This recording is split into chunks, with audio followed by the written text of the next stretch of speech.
at Kheru. Going through until 10 o'clock, that's when the big A comes in with the Sunday sunshine. Thank you for joining us on the 107s, 107.1, all the way to 107.9, on the internet at irfm.net.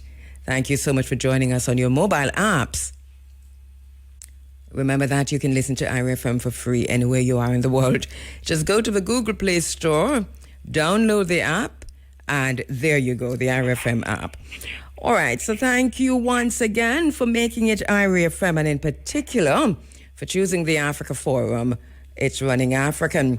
We're going to get right into things. You probably picked that up already because we didn't go straight into music. We're going to go straight into a conversation, not an extended one, but we'll return to this later on. Just had to jump on this morning because of how things are unfolding around us.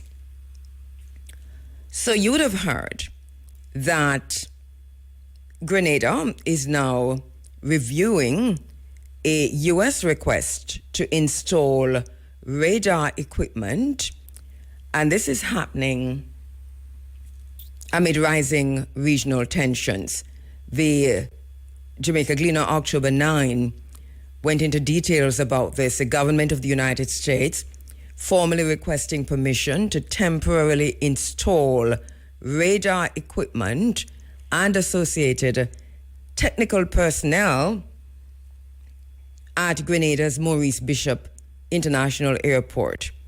Grenada's Ministries of National Security, Legal Affairs, and Foreign Affairs are currently assessing the request. This is what we're being told. They are consulting with the Grenada Airports Authority and other relevant agencies as part of their review. This is interesting. The government has emphasized that any decision will follow technical, legal, and procedural assessments and will be guided by Grenada's sovereignty, public safety, national interest, and economic well-being, including tourism. So we're watching this very closely. The request comes in the context of heightened military and political tensions. We've been talking about that in this space in the Southern Caribbean waters, particularly as the U.S. is intensifying pressure on Venezuela in efforts that the U.S. is saying is drug trafficking. But we've gone through that with you over and over to say this is far beyond anything like that. So we've looked at, yes, Venezuela's oil, Guyana's oil, China in the Caribbean, Russia in the Caribbean, and all the geopolitical shenanigans that's happening in the Southern Caribbean waters and in the Caribbean generally, and what this is all about. So Grenada says it's considering this, and Grenada itself is a strategically important island in the Caribbean to the United States, given its proximity also to Venezuela. Well, this morning, going to be speaking to someone who is very well versed in these issues, especially from a historical perspective. Going to be speaking with a university lecturer, scholar, academic, and author, Dr. Godfrey Vincent. He is no stranger to this program. He's online with us right now. Dr. Vincent, good morning. Thank you so much for joining us inside of the Africa Forum this morning. Good morning. You know, so we're looking at this, what's happening in Grenada. Grenada endured, and after all that Grenada endured in 1983, the invasion, what is looking like the loss of memory, how could a U.S. military radar return to that small island without feeling like history repeating itself? Well, let's put everything in a historical perspective, right? Yes. If we go back to the Monroe Doctrine, and you have to remember the Caribbean, including parts of what we call South America, Ghana, British Honduras, Cayenne, they were under the control, of European powers, like Britain and, especially France. Well, yeah, the Dutch in Curacao, and with the border dispute between Venezuela and the then British Guyana, the United States intervened in the affairs of the hemisphere with the Monroe Doctrine, saying that, well, essentially that European powers should not interfere in internal matters in the hemisphere. And because the Monroe Doctrine, with U.S. expansion, westward expansion, and the United States becoming a major global power at the time, trying to rival Great Britain, so the Caribbean and Latin America as potential spheres of influence. So the Monroe Doctrine enunciated U.S. influence in the Caribbean. Mm-hmm. And then after the Monroe Doctrine, every successive president added what we call a corollary to the Monroe Doctrine. You had the Roosevelt corollary to the Monroe Doctrine. Then you had things like good neighbor policy, you had dollar diplomacy, and as we move along with different presidents, their policies just became different based on U.S. interests in the Caribbean and Latin America. Let's fast forward to the end of World War II. So with the end of World War II, with the rise of the Soviet Union under Stalin, mm-hmm. you had what we call the Truman Doctrine, right? The Truman Doctrine in the United States, fighting communism at home and abroad. And so during the Cold War, Caribbean countries were not, in the early Cold War of the 1940s into the early 50s, Caribbean countries were not independent countries. The countries that were independent were countries in Latin America, because they had broken away from Spain and they declared themselves independent. But Caribbean countries were not independent until the early 60s, even up to the late 70s, middle 70s. So if you fast forward to the Cold War of the 40s, 50s, 60s, 70s, even before, at the end of the Cold War, Venezuela was an ally of the United States. The Caribbean, we know that in the Caribbean we had military bases in Trinidad and Tobago, Jamaica, and U.S. Virgin Islands and other parts of the Caribbean that was strategic yes. to the United States in fighting Germany in World War II. So the Cold War came to an end, and we saw that the rise of Chavez in Venezuela. Yes.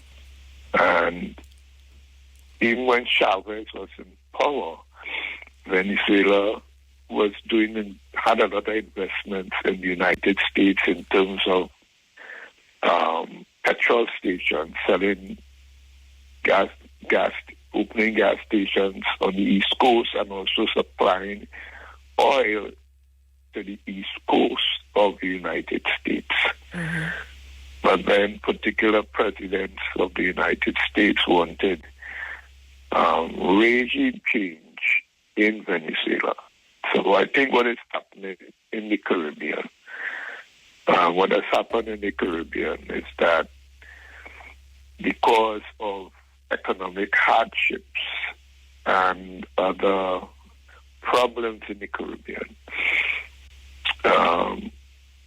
the United States is putting pressure on Caribbean country leaders to stage operations to attack Venezuela. That is how I see it.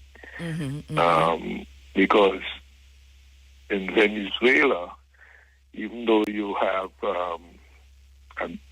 the government, Maduro, I don't think that the Venezuelan people at large, they are not enjoying the benefits of any oil production in Venezuela. Venezuela has millions of people who are very poor. And even over the years, even before Maduro and Chavez came to power, the presidents of Venezuela believed that they were the ones who were enjoying the largest of the oil revenues, not the majority of people. So, and then coupled with that, you have the inclusion of China in the Caribbean and to a smaller extent, Russia in Venezuela. That the U.S. is seeing the whole global geopolitical games have changed. Yes, go ahead. Go ahead. So that when a small nation like Grenada is asked to host United States radar equipment, Grenada then is not really being offered a choice. I hear you saying this is Grenada being cornered under the same old logic of dependency and control. Well, if what I read is true, Grenada already has the U.S. military radars in Grenada. If what I read is true. Yes. All right. I read something yesterday. If that is true, then I don't know what is the need for more radar equipment in Grenada. I don't have, but I read something yesterday. Somebody wrote something. That is true because Grenada already has radar, U.S. radar equipment. Yeah, we did a program on that. Grenada. I mean, remember when Grenada was invaded, a lot of equipment was there in Grenada and remained. Now that is true. We had a program a few months ago that looked at that, and that is true. We found that also in the research leading up to our program. But CARICOM has declared the Caribbean a zone of peace, and we see Washington still continuing to expand. The Caribbean Basin Security Initiative might have been a red flag, even though it was couched in that language.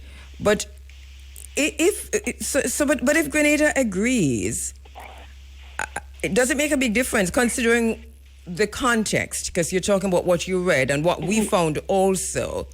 And if Grenada agrees, then it means that CARICOM is weak. I mean, CARICOM, that shows that there are big divisions within CARICOM in terms of its position in the world. I mean, I also question, this whole thing about the Caribbean. The Caribbean was never a zone of peace. Historically, we know that it was never a zone of peace. Hold that point. Hold that point for me, Dr. Vincent. I have to take a quick break. Hold that point. Ask of Grenada by the United States, which is not really an ask. It looks as if it's a command, a demand, I don't know. a little bit more than an ask to set up radar equipment in Grenada in the middle of all else that's happening in the Southern Caribbean waters. Dr. Godfrey Vincent, who is Associate Professor and Director of the Honours Program at Wilberforce University. You're still at Wilberforce, Dr. Vincent? Yes. Yeah, is joining us on the phone lines to help us to put this in a historical context and then to widen out the discussion a bit. We don't have a whole lot of time left with Dr. Vincent, but you were saying, Dr. Godfrey, that the this mantra we hear coming from Caribbean speakers, we hear all of them saying it, especially with the American incursion into the Caribbean waters, that the Caribbean is a zone of peace. But you're saying it has never really been a zone of peace. No, the Caribbean was never a zone of peace. The Caribbean was colonized, we got independence. Even though we got independence, we had military bases on the island, different islands. As I said, the United States, in terms from the Monroe Doctrine, sees the Caribbean and Latin America as major markets, major spheres of influence. Mm-hmm. And with now the inclusion of China, especially China into the Caribbean, it's trying to counter China coming into the Caribbean and spreading its spheres of influence. And the whole question is for, again, it's extraction, because both regimes, China, Russia, to a small extent, India and other places, they are on what we call extraction of resources. They need resources for the expanding technologies. And the Caribbean region has resources of different kinds. Africa has resources of different kinds. So it's about extraction and both, rising superpowers, and you have to understand the changing nature of geopolitics. On one hand, you have the BRICS countries, right, which is China is part of it, but at the same time, China is acting independently of BRICS. Mm-hmm. And also Russia, or each country, India, they are acting independently of that formation. And then on the other hand, you have the European Union. How those things will play out in the future, we don't know, right? We have some ideas of formations of different blocks. Don't we see a similar thing happening with CARICOM, though? When you put CARICOM within that context, that what? Yeah, well, CARICOM was on paper, but we're not seeing anything tangible in terms of CARICOM. What is CARICOM position? CARICOM doesn't have a position right now on the issue. That's right. That's why they are talking. CARICOM is divided because Trinidad and Tobago has a position on because Trinidad and Tobago is seeking its own interests. Yes. While you have to understand, while we have a regional bloc, each country within the regional bloc seeks its own interests. Mm-hmm. And that sometimes creates tensions within the blocs, because each country sees itself as sovereign. While they're part of a larger body, they are still sovereign and seeks their own interests, and they'll make whatever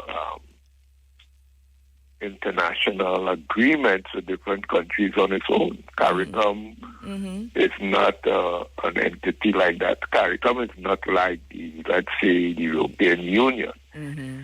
That has a European Parliament, and European laws and a European passport. CARICOM is not like that. CARICOM is still weak. You're right. And being if weak, the entity is weak, it can be easily be manipulated.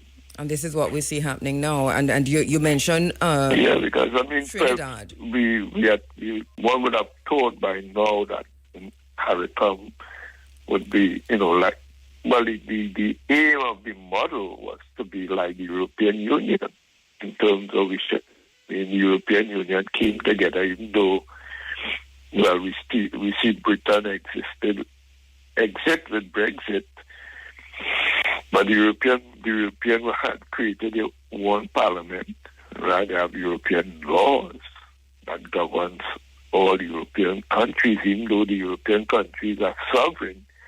European laws will supersede sometimes the laws of that country. It just come like in the United States. You have federal law and you have state law, right? And federal law supersedes state law. So CARICOM is not like that. CARICOM is still, on paper it sounds nice, but in practice it is fragile.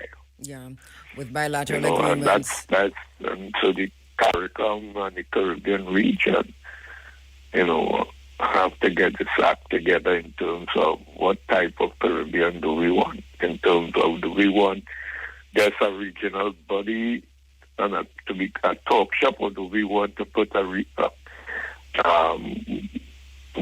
CARICOM where we have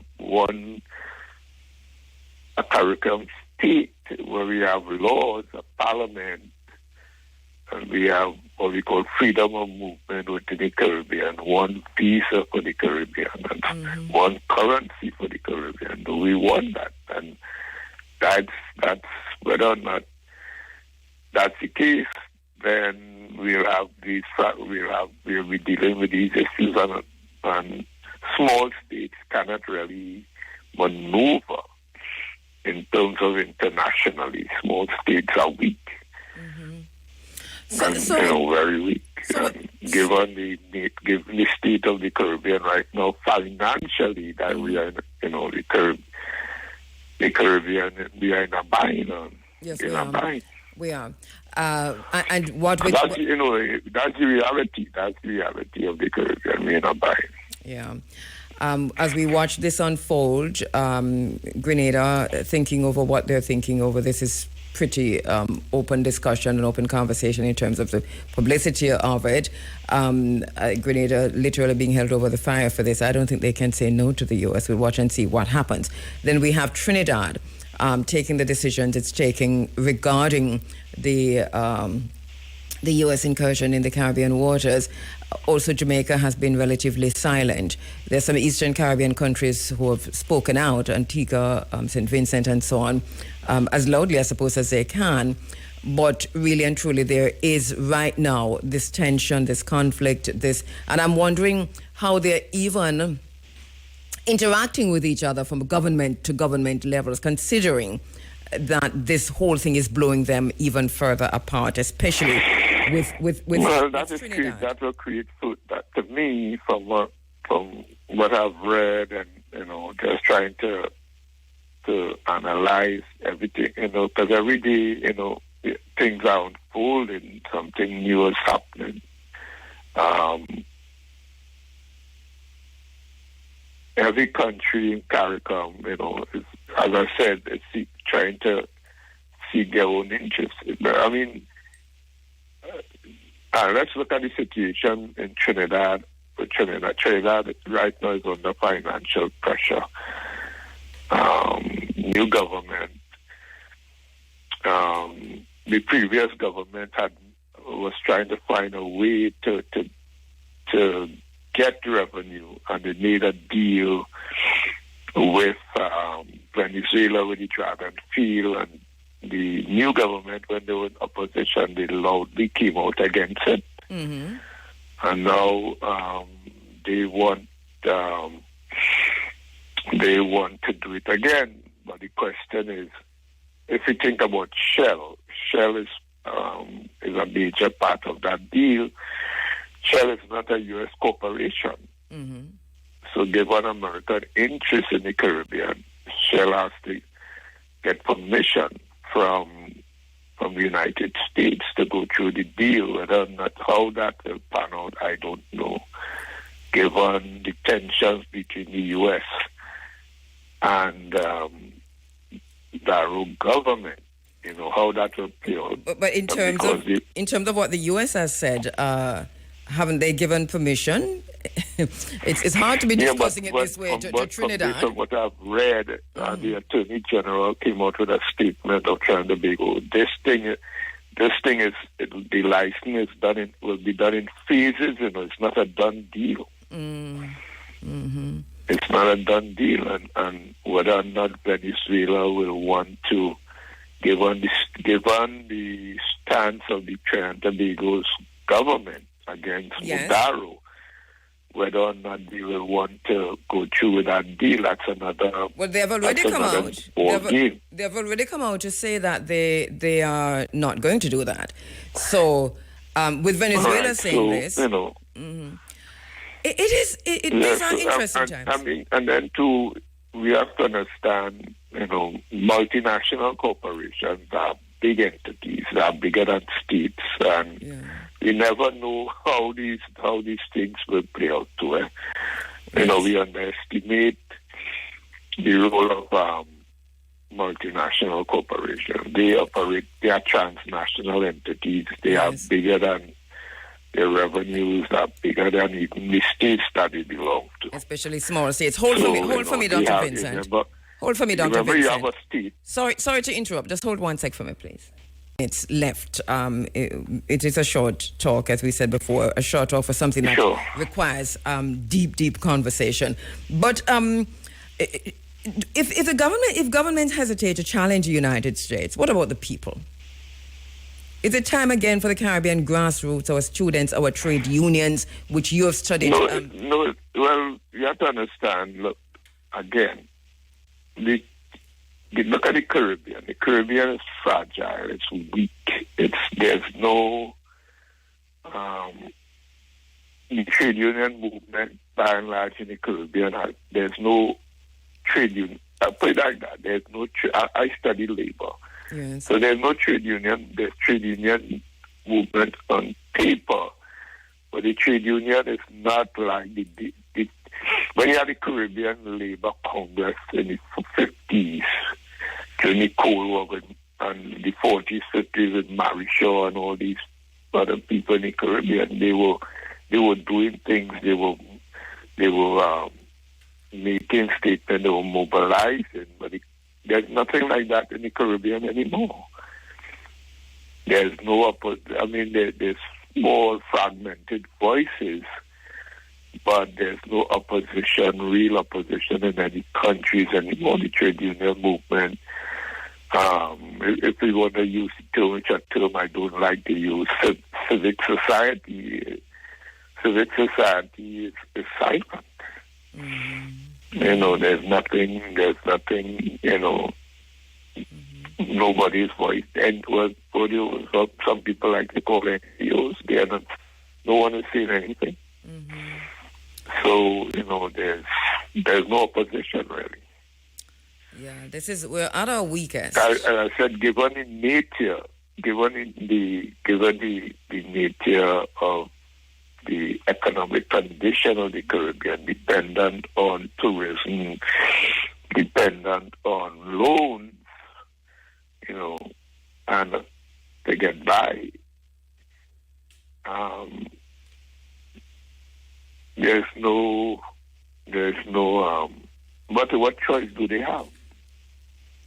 And that's a question. Given the reality of CARICOM, as I said, there's no. CARICOM is on paper, but in reality, CARICOM really have no voice. And we have all these talk shop, ECLAC, and all these things, but it's just what are their position in terms of strengthening the region, having one government, one government to speak on behalf of the Caribbean. If you don't have one government to speak on behalf of the Caribbean, then you have many voices speaking on behalf of the Caribbean. And I don't know how that is going to happen, because as we look at the Caribbean countries now, we are more divided along political parties and political lines than ever before. So that's not only political parties and political lines. We are allowing ethnic things that divide us, yes. colorism and class and whatever it is now. To divide us. And it's one of the things we're not paying attention to.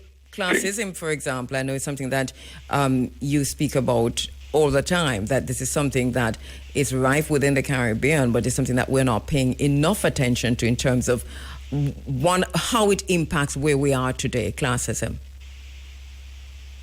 Yeah, I mean, we are divided by class and race and ethnicity, but it's in class. I mean, if you think, I was looking at a documentary some time back, and I was looking at, especially towards Jamaica, and they were talking about it's either 6 or 7, I can't remember the amount of families that really control Jamaica's economy. It is so. Huh? It is as you say, yeah. Yeah, it's about 6 or 7 families, 7 families really control Jamaica's economy. If you look at, and if you look at Trinidad and Tobago, if you look at Guyana, and you'll see just a handful of people that control the domestic economy of these islands.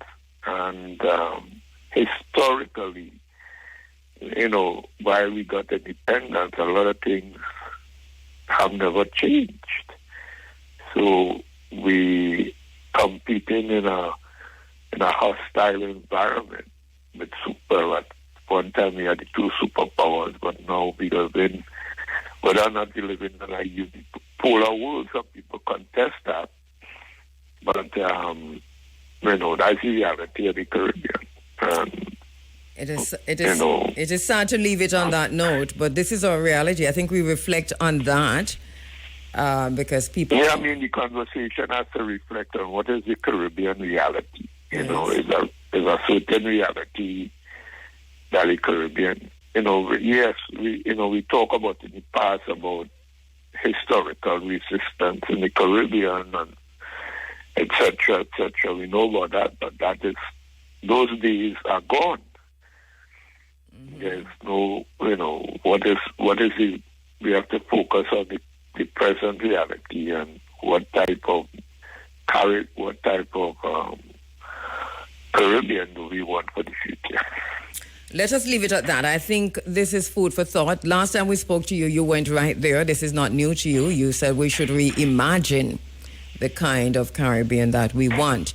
And I think we're at the very same place, because now it is playing out more than ever. That if we do not do that... Yeah, it's playing out. Because the last time we spoke, we were not confronted with this situation. Yes.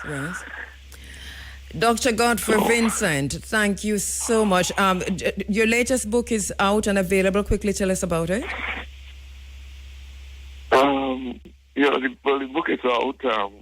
It's about the oil field workers trade union that is in Trinidad and Tobago during the period 1962 to 1987, when it was under the leadership of George Weeks. Probably at another time we'll talk about it. Where is it available? We'll talk about it. Yes, where is it available? It's available through the publisher, Semi-Press, but it's not on Amazon. The publisher did not put it on Amazon. Okay, we'll talk about it soon. It's available through. Yeah, we'll talk about it. All right. Thank you so much, Dr. Godfrey Vincent, as usual. Thank you for your time. You're welcome. Thank you for giving me the opportunity to share my thoughts. And your expertise. All right, Dr. Godfrey Vincent there. And wow, it is food for thought, isn't it? Because we see Grenada being dragged into all of this now, and Grenada is going to have to make a decision. And the radar that is being asked may be temporary, but the choice is demands are not temporary. We see Trinidad gone the way it's gone. We understand the silence of many Caribbean countries. Jamaica is afraid to talk and, just slinking away. For Grenada and for the wider Caribbean, this is not... Well, there's a question of security, I think, but also a question of history, the dignity and the sovereignty of how far are we as a people willing to go to defend our sovereignty, because we can't even talk about independence. We can't talk about independence in this time. And this is why we're going to have to look back to go forward, because the promise of emancipation is still not realized. We're in the week of looking at our heroes, looking at the Morant Bay War, the execution of Paul Bogle, Letitia Gohegan, and so many others who were executed, who stood up and fought for justice, for equal rights, for sovereignty. And out of that, the trade unions, and still you hear from Dr. Vincent just now what has happened to the trade unions. So we are at a place as a people in the African diaspora and continental Africa, but let's talk about ourselves, where we have to reflect on where we are and what we are and what we are becoming. It is true that we are at our weakest, but it is when you're at your weakest that you can move towards your strongest. And this is no time to give up. Let me take a break. This is Running African. So much happening around us, and we are paying attention, but we have to be involved. Special guest director of the Jamaica Music Museum, Herbie Miller. Herbie Miller, thank you so much for taking the time to join us this morning inside of the Africa Forum. Thank you so much, my brother. Yes, thanks for the invitation, Kabu. Always a pleasure. We can't talk about Peter Tosh without talking to Herbie Miller. It is what it is. It remains as it is. And we're once again getting ready to head to Westmoreland next week for the Tosh Fest, which is this year again being organized by the Peter Tosh Foundation. And as we go forward into this celebration, Herbie Miller, you are someone who knows a lot about Peter Tosh. It's okay, I think, and right to call you a Peter Tosh scholar. Yes, it is. If you think so. Yes, of course. And you've written extensively about Tosh, but more than that, you knew him personally. And I want to start there with your personal relationship with Peter Tosh. Wow. Kabu, for those of you who know me well enough, and my appreciation for music in general, you know that specifically I appreciate that music and those musicians whose output addresses social, political, spiritual, sociological issues. More so than, oh, baby, I love you, I'll climb the highest mountain for you type of songs, yes, which also have their place in our human relationships. Yes. But the Peter Toshes of the world, Spear, Marley, Bunny, Timmy Cliff, so on and so forth, Third World, among others, are the ones that I really pay a lot of attention to and try and even pull that kind of sentiment and commitment out of the music of the instrumentalist. Mm-hmm. So yes, in that sense, I pay a lot of scholarly and just pastime attention to people like Peter Tosh. Yes, yes. The work is well recognized. This man, Peter Tosh, the mystic man, really, want to talk a little bit about his impact and his relevance in this moment, this time when we are talking about the fourth industrial revolution, when everybody's talking about technology and AI and all of that discussion is ongoing. A lot of this, Peter Tosh seemed to have seen in a crystal ball. In a crystal ball. It's so. Go ahead. Yeah, wouldn't you say? I mean, this kind of prophetic side of him, to be able to see this, to have, and not just to see it, but to write about it and to sing about it. Yeah. You know, many times, many of us wake up and something happens along the way during the course of the day, and we knew it was going to happen. It's either we had this dream in our minds when we were sleeping or whatever, but we never said it. And the moment it happens, I said, Jesus is like, I knew this was going to happen. You know, it's like I dreamt it last night. People just look at you and say, "So foolishness." True. So even I got to the point in my life where if I woke up with some image in my mind, I wrote it down or I said it to someone. So just in case something should happen on the way to work one morning. Yes. So, but Peter, the mystic man, the bush doctor, etc., as a Rasta man, had a side of him in my mind that transcended the Rasta philosophy. In that he believed in ancestors. He believed in so many things: flying Africans who could walk on water, Africans who could leave Jamaica or the slave world and end up back in Africa, and so on. And I remember one day saying to Peter, where you get all that foolishness? Who teach you that? And in a jiffy he said, who taught the first teacher? That's the way his mind worked, you know. So when he sings about the crystal ball and so on and so forth, and Robbie Shakespeare laugh and say, then what if the crystal ball drop and mash? You know, so there was that. We used to humor him a lot about these things. Yes. And I must tell you that I myself, having read people like Michael Gomez and Varian Shepherd, Beckles, the people who could fly by Hamilton, the people like the novelists, Harris and so on, where these kinds of things are being discussed in WPA research papers where children of ex-slaves in the United States talking about that sort of thing, whether metaphorically or actually it's happening. Very well documented. Marimba Ani is one person. Let the circle be unbroken. Urugu, talking about what the Urugu would be the other side of things, which is to say spirit, you know, and understanding that as African people, we understand ourselves as spiritual people, which it seems to me is what Peter Tosh embodied, if you will. Yes. Let us talk about his impact on not just music, but also that whole consciousness, spiritual consciousness, during his time and even after he transcended.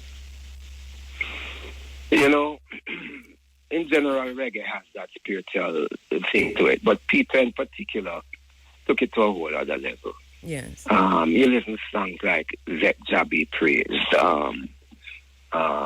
Jaman in a Jam Down, Have Some Faith, My Brothers, etc.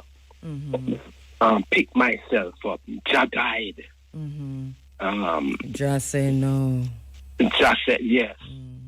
And you find someone who's talking about spirituality and it's influencing so many others that today, and I'm not attributing this solely to Peter, but today you have everybody, the next thing on their lips is them ancestors. That is true. And we talk, it is true. It is true. You know, I talk about that a lot, that when I started doing this program here in 1990, we were still struggling with getting people to say ancestors. And people were running. People say you worship Dopian if you're under Dopian, it's Dopian. But over time, and you can't write people like Peter Tosh out of this awakening, if you will, of a spiritual mind. But I'll tell you this. I'm gonna tell you this though. He'll talk. Peter would not turn up sometimes when we had to fly out. And so Robbie Shakespeare in particular would say, Herbie, I am not coming to the airport until you call and tell me Peter is there. Yes. And with the call in the radio station asking the DJs to just shout out to Peter, tell him we're traveling today, where is he? And you know what he would say when he didn't turn up? He said, boy, I'm taking bush doctor, you know, and I'm taking 4-eye, man. And not a day for him to fly. It's a pity him not around now if I get involved in if help Bert and me and Clinton Hutton. Exactly.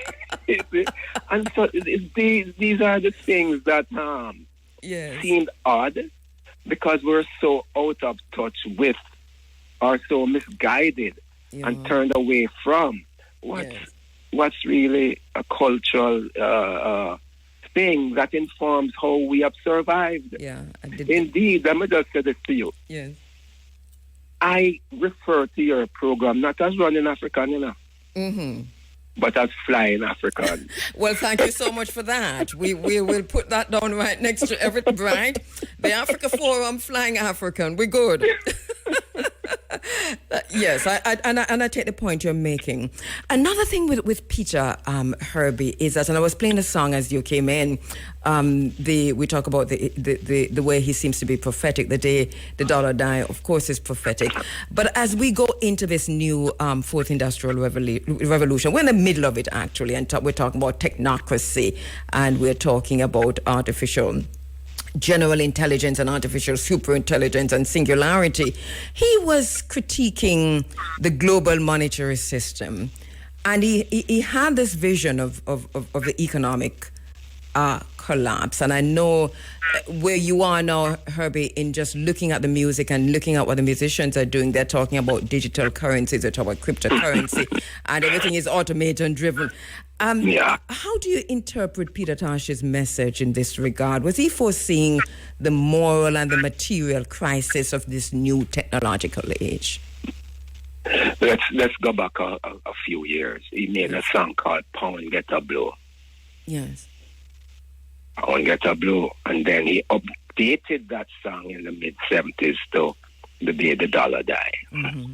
Mm-hmm. But I think Peter Tosh would see artificial intelligence, things like, what's it called, robotics, genetic engineering, numerous other aspects of this new cutting-edge technology as fundamentally controlling the way humans live, especially the humans of the side of the world that we occupy.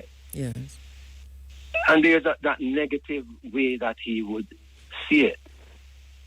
Mm-hmm. But I also think that, you know, your mental is crystal ball and his way of foreseeing and documenting what he's foreseeing. At the same time, he embraced technology, you know. Yes, obviously. Let me tell you this. Yes. Peter Tosh, you listen to some of those very early Whalers records, and you hear that biting clavinet on it. That was Peter playing that keyboard. A lot of those pedals and gadgets attached to instruments. He embraced these things to create the kind of sounds he was hearing. Peter Tosh had a way with toys. Again, Robbie was the one who was the thorn in his side. Robbie would say, Robbie, and I said, Peter, have a new watch.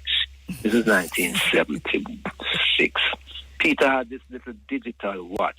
All you had to do is touch it, and things would change on it. It didn't last 3 days. It was a cheap 42nd Street toy watch. But it was in preparation for what we have today. The kind of watch that Mandrake and those guys wore in those comic strips and science fiction things. He went to things like Peter Tosh introduced the cordless mic to entertainment. Yes. Anybody want to challenge me on it, come forward. Me not coming forward. Let me tell you this. If you say Peter did it, then Peter did it. But you're making such a critical point for us to understand, though, Herbie. And I want to take a quick break and come back to this, because I think when you think about Peter and his relevance in this new age of technology and technocracy, then you looking back at some of the lyrics of a song, the Daily Dollar Die one, and equal rights and justice, because then we come to technological justice. But let me take a quick break. Go ahead. Is the director of the Jamaica Music Museum, and remember to go visit the Music Museum, because sometimes when we think about where to go in Jamaica, we're not always thinking of the Institute of Jamaica, but remember that we have a music museum. So when you're ready to go out in Jamaica, put that on your list of where you go. Herbie, by the way, the current exhibition is called Africans to Jamaica, to Jamaicans. Really? So we move from being African to become Jamaica. Well, And slap the on the wrist. I subtitle- did not know that, Herbie. Well, the subtitle is Yes. music as anyway, how music and culture have made us who we are today. How long is it running for? It'll be up for the next few months, definitely. Well, we're definitely going to come there. I didn't know it was... Before the end of the program, I'll give you the rundown on it before you let me off. All right? Oh, yes. Brilliant. Bring up the correct title and everything. Okay, great. So But that... coming back to the microphone, I want to just Yes. explain what I'm saying. Mm-hmm. In 1977, I think it was, Peter Tosh's band was on tour with the Rolling Stones. Mm-hmm. And during the rehearsals for this, the innovators or inventors of this new cordless system were trying to get the Stones to use it. Mm-hmm. So as we watch the Stones rehearse with these cordless stuff, at the end of the day, they decided they wouldn't. And of course, we took the opportunity. And I recall bringing back a set to Jamaica and Peter performing. I think it was at Sunsplash. You could hear him, but you couldn't see him because he was singing from the dressing room, and everybody was looking around wondering what was taking place. Yes. I also, just in terms of technology, embrace. Mm-hmm. When Sly Dunbar purchased those Simmons drums, they were electronic drums. They couldn't be heard unless they were plugged in. That's something Peter introduced again. He allowed, taking his M16 guitar, not only was it a piece of technological innovativeness, Mm-hmm. but symbolically and aesthetically it's something that he was deeply involved with. How it looked, how the beauty of the object, but the symbolism of his objects as well.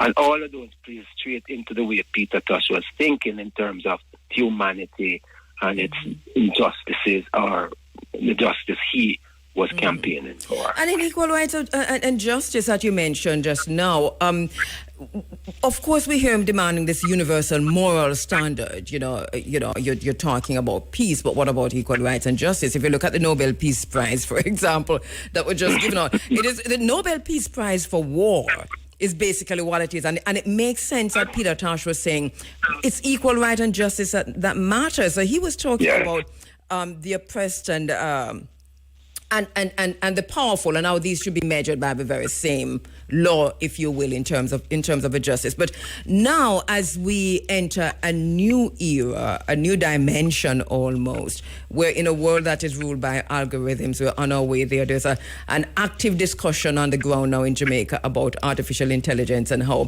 the Grammy, an album was submitted to the Grammy and it have AI and how on the and all of that. But could Peter Tosh's message be seen as also, as we go into this new phase in terms of his relevance, as a call for technological justice? In other words, we don't have to put him in a bottle to say, right, so he was talking about this justice right here, so. But no, but he's talking about human dignity, access, equality, etc. And as we come to this space now, Herbie, where there is hardly any equality, if you will, in this technological age. There's slave and enslaver. How could Peter Tosh's equal rights and justice, for example, be used in this space to make this call for technological justice? Well, first of all, I think he would see the accelerating development of IT and the perceived fourth industrial revolution and the economic growth and public goods and the perils of and the social dangers that it provides. It comes with mass unemployment. That definitely is a part of it. Just recently we hear people talking about get rid of government workers in Jamaica. Yes. And but at the root of it would be the inequity. Yes. How it benefits a few at the expense of, as you just put it, a new kind of slavery. And, you know, the way that man mind works, he would just turn up at my yard one morning and say, Herbie, listen to this. And it would be, as was the case with many of his songs. Yes. And it would be an address to the world about the negatives or the negative side of technology. When you can stay in one country and annihilate a whole set of people because they were carrying the old time, what you call it, things what doctor used, the beeper. Exactly. When you can sit in your war room and do that across borders to another person, people, set of people, those are the things that this new IT and IR sort of thing. It's a new kind of apartheid, isn't it? Fight against apartheid. Precisely. And he would have something to say about stuff like that. Yes. He definitely would. On the other hand, you know, another thing I think he would not appreciate is what I see happening now, especially with some students, that I know some of the youngsters I interact with cannot write the way that they presented a paper to me. I know that. I know that. Plagiarism. And then it's beyond plagiarism now. I had one student who used to use, what do you call it? The text was written in about 3 or 4 different fonts. That's easy. I'm talking when you read something so advanced of the student. Yes. And when you ask somebody to check it out, it's all written by artificial intelligence. And you know, you're so right about that, and where Peter would stand on that, because look at the writing. He wouldn't want that. Look at the writing, because even the poets now. I mean, I get people send me their poetry books all the time. I know I'm going to make a request. Don't send me another poetry book if you know you didn't write it, because we're able to recognize when it's not you. And so this is happening now with just right across the board, even with the lyrics for songs. They're coming out through AI, so that what is happening to the creativity, I think, when we talk about the relevance of Peter Tosh. And you know what, Herbie, let me bring this in quickly, even though we're so out of time. I don't know if you heard Chronix's album, Exile. No. So I've listened to half of it already, and I have another half. But what he has done is there's a lot of interpolation and a kind of a call back to those times, because you hear Peter, you hear Bonnie. I mean, he's really Bob out there and so on. And so he went back for those music. It is disruptive, you know. I want you to listen, and then me and you have a conversation about it. All right, I'll because it is disruptive, and he's gone back. When we talk about interpolation, you know that, right? So there's a whole lot of that. And he went as far as to say that on the album, to say big up to Nicodemus and Super Cat and so on, because you hear that in there. But so much of Peter Tosh and Jimmy Cliff and Bob Marley and the Wailers and Sister Nancy and them coming forward, that I thought to myself, just listening, and I'm halfway through it, that this is a disrupt. This is him just throw something on the space to disrupt where the music is right now. And I think it will work, and it should work. So we'll watch and see where that going. We'll have a conversation. But because he's gone back to reach back to remind us of the Peter Tosh and the Bonnie Wailer and the Bob Marley in that, then it speaks also again to the relevance of the Wailers and to Peter Tosh in this time, in terms of what he has done, not to plagiarize but to interpolate. And I suppose you have to listen to it to respond to what I'm saying, Herbie. So I'm going to give you that. In a way, what you have explained let me think like this. Yes. Plagiarism, for me, is the conscious stealing of somebody else's works and ideas and production without, obviously, if you steal it, you're not giving credit. There's another way to look at the new kind of what could be called plagiarism, which is now called sampling. Yes. Where you could write an entire chapter or a book by just pasting and cutting and sampling. Right. But it is important when you signifying. Yes. Right. It's a different thing if you're doing a performance and you see Don Drummond walk in the room and the influencer is playing whatever he's playing. But just the very entry into the space of a Don D, he just go pa pa da pa da pa da da. His dear brethren must see a step in, you know. Yeah. Signifying. Yes, signifying. And this kind of thing has been taking place in music forever.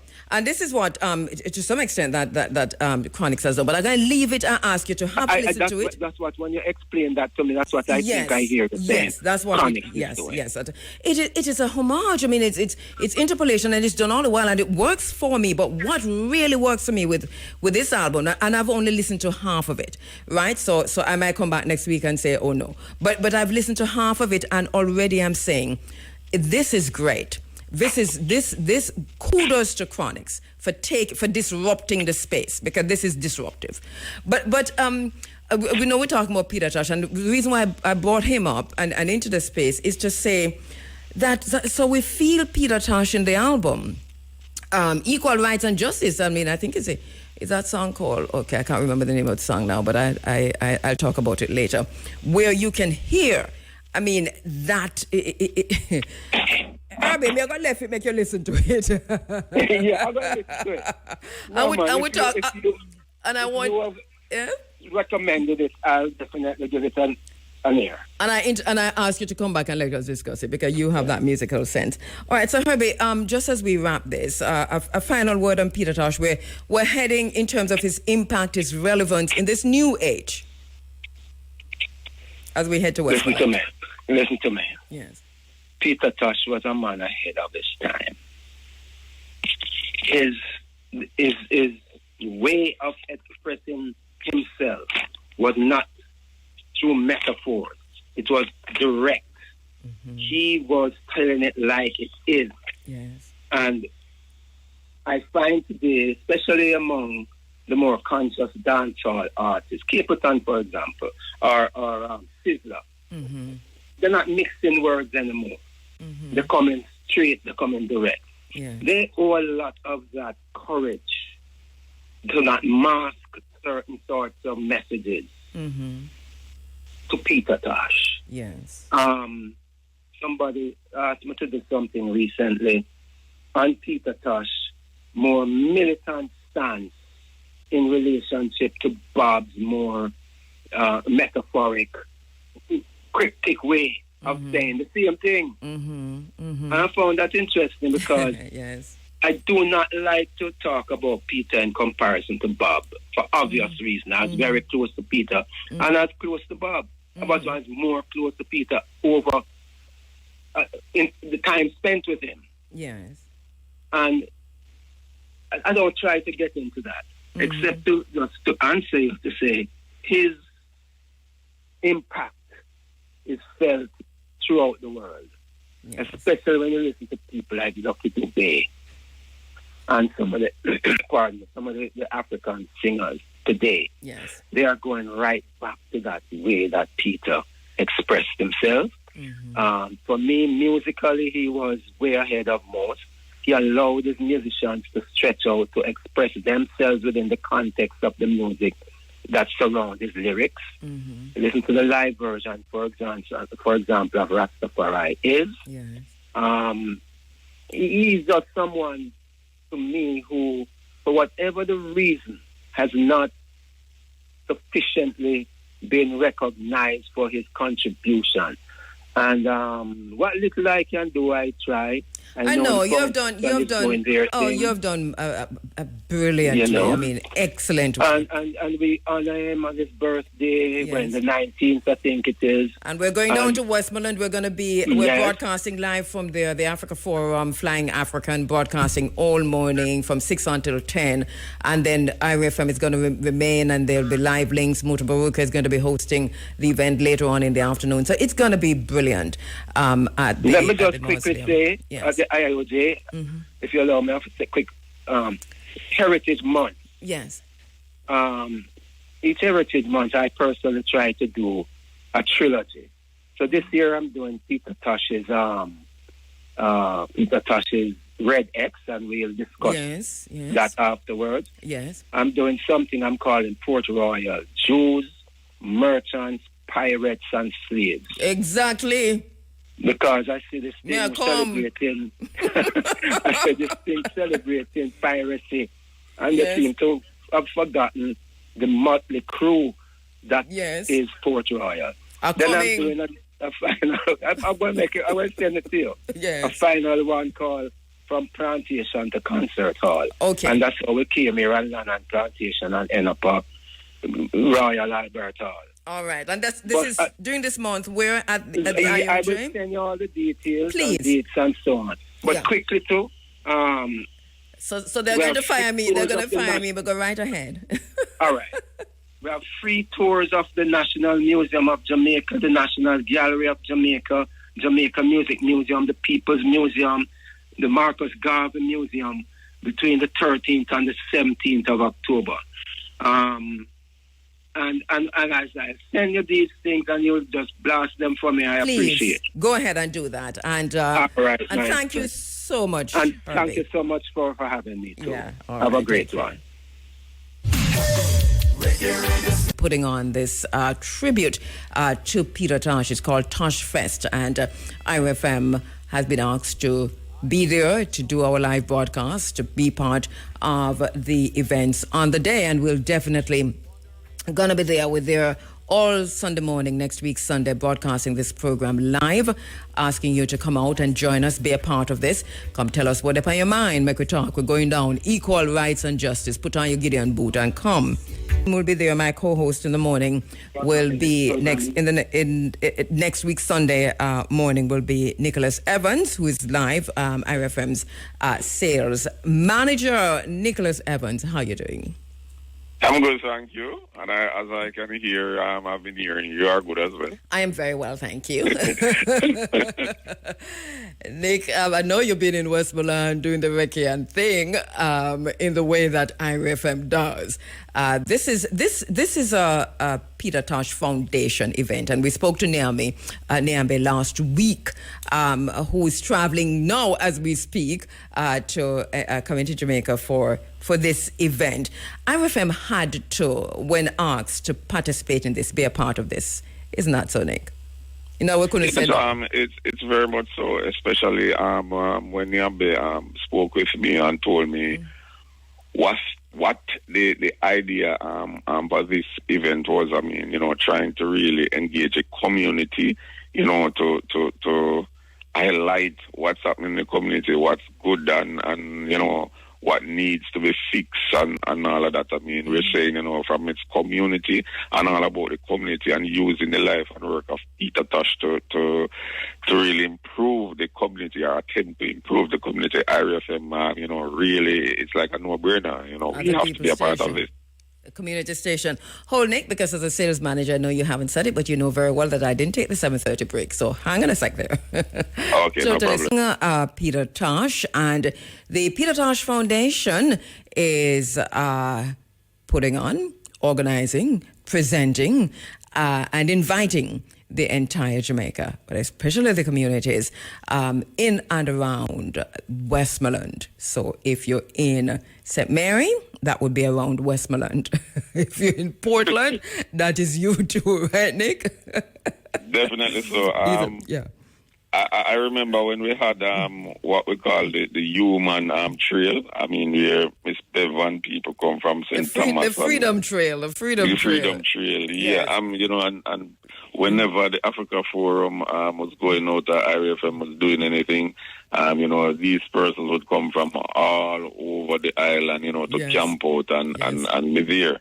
Right. Those are great times, and I wish we could bring them back. But we'd like to see the Freedom Trail in Westmoreland on Sunday, next week Sunday. So you were saying, as we went into the break, Nick, that part of why IRFM had to answer the call of the Peter Tosh Foundation on this event was because they are centering community and community development and public education through that community development, which is a mantra, which is what we do. This is why when Niambe reached out to you, you had to say yes on this. Yeah, definitely. I mean, Niambe expressed a vision, and I mean, when I look at it, I'm saying, this would be also good. We went down there on Thursday, I think it was, Thursday, and I mean, I was just talking to at least one community member who is a business person. I was just looking, just driving through. We visited a few hotels, Airbnb, because, looking place to stay while we go down. Well, look, place to stay near to the venue. Yes, and I even so, I was just looking at it to say, if this vision could be realized, I mean, this community could benefit so much from being the Peter Tosh village where it's promoted and the world know of it. There are so many restaurants, there are so many Airbnb and just so much small businesses, I mean, that could benefit. I mean, if people were to come to Peter Tosh village to see where the man grew up, where, where his final resting place is at and all of that, and all these businesses could be highlighted through the Peter Tosh movement. I mean, because one of the things I realized, certainly when we were doing the Peter Tosh celebration, people came from all over the world just to be a part of it. Yes. So, I mean, if they could reignite that for the community, I mean, it would be awesome. And kudos to the foundation. I know that they have been trying to do this for a while.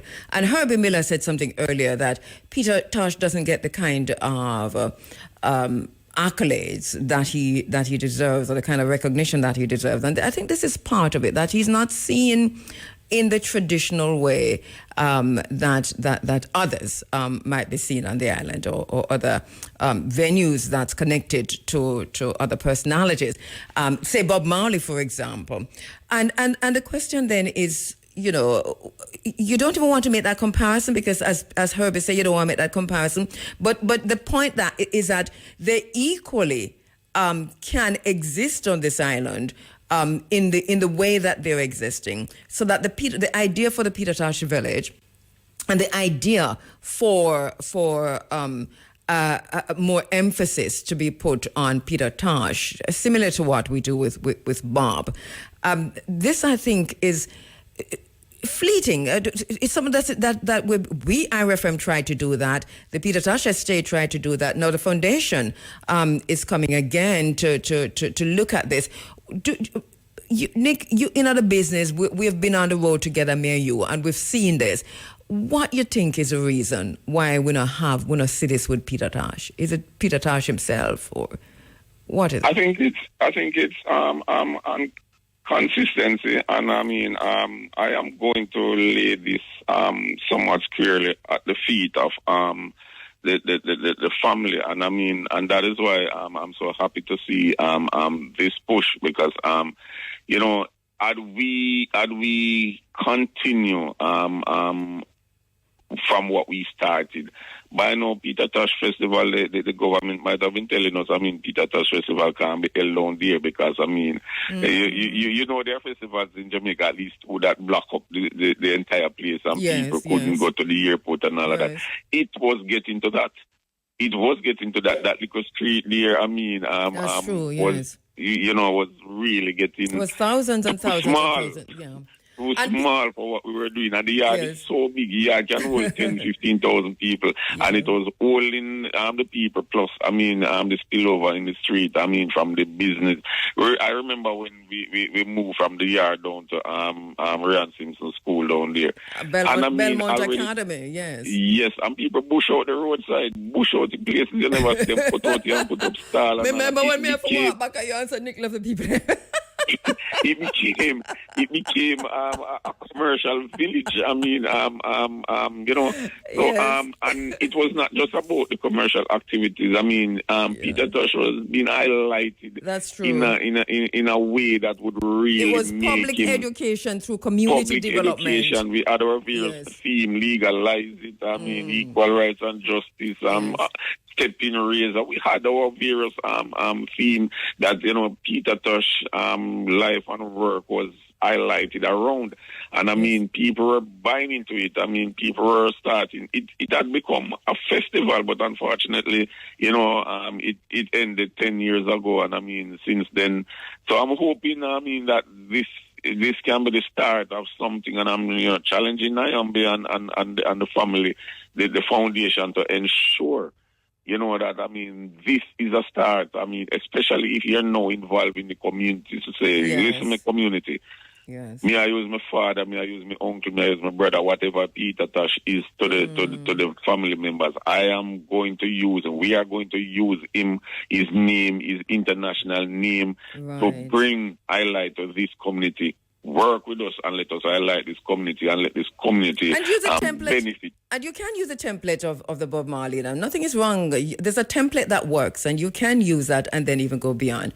So that is something I think. I noticed that there's some pictures out there, and I love them when I see the Marley family with the Tosh children, the Marley children together in that pic that Nyambe showed. And I thought, we love that.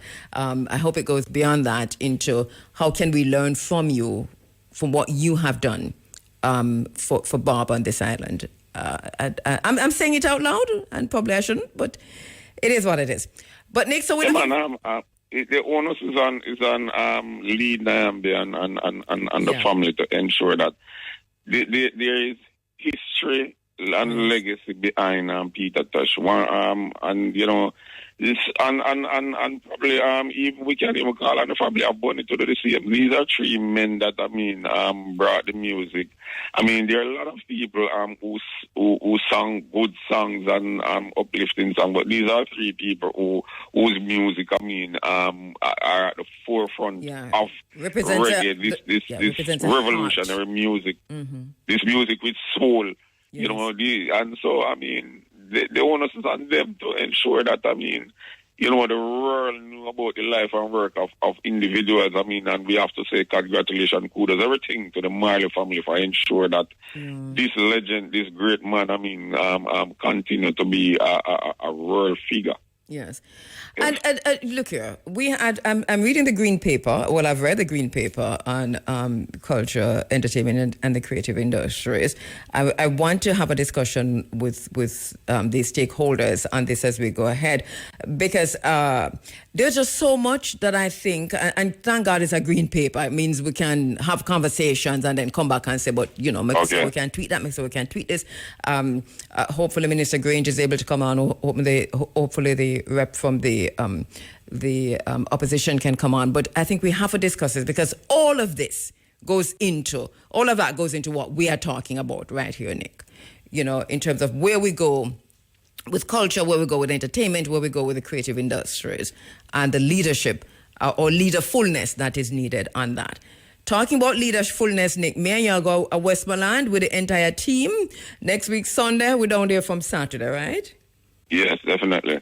And we're looking forward to the outside broadcast. And I'm looking forward to being in there, because, the vibes I am picking up on the ground is that, yes, it's Peter Tosh and all that, but, the people, based on the conversations I have had with the few people who, whether it was restaurant or Airbnb or whatever, it's like the community is like looking forward to Irie being back.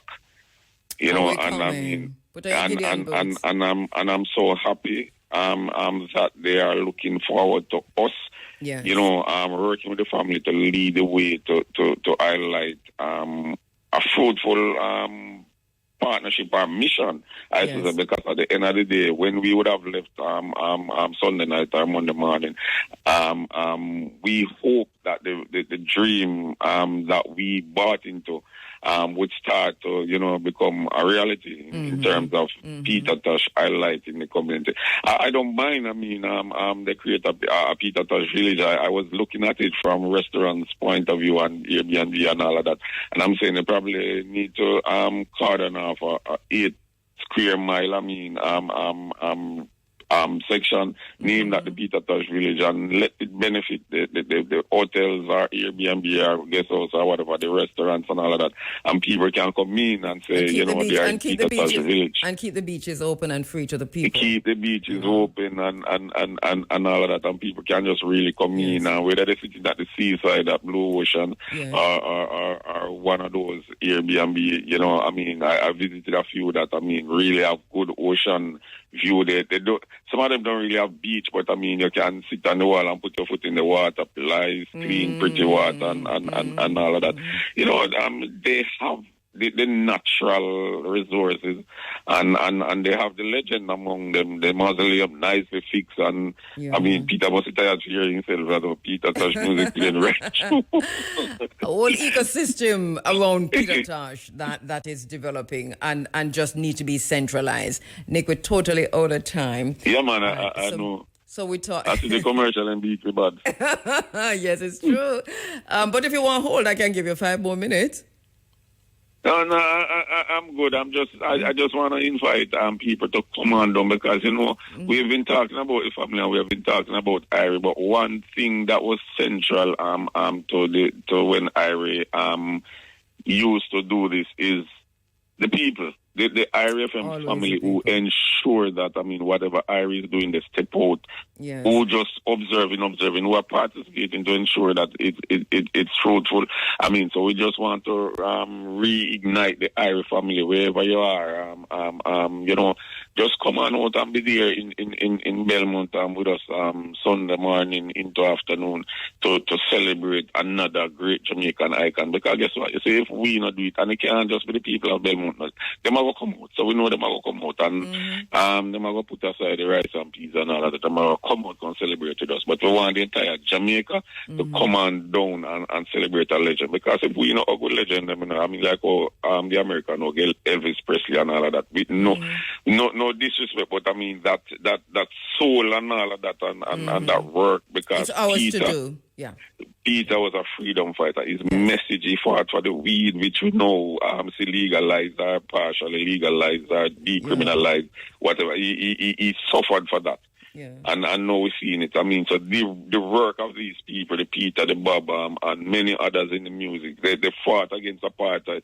It's been a long fight. These people really fight, and we have to come out and honor their legacy. Yeah, man. Thank you so much, Nick. So next week, Sunday, we're in Belmont, Westmoreland, at the Peter Tosh Memorial. And as I said, we're down there from Saturday night. We're down there from Saturday night, remember me tell you.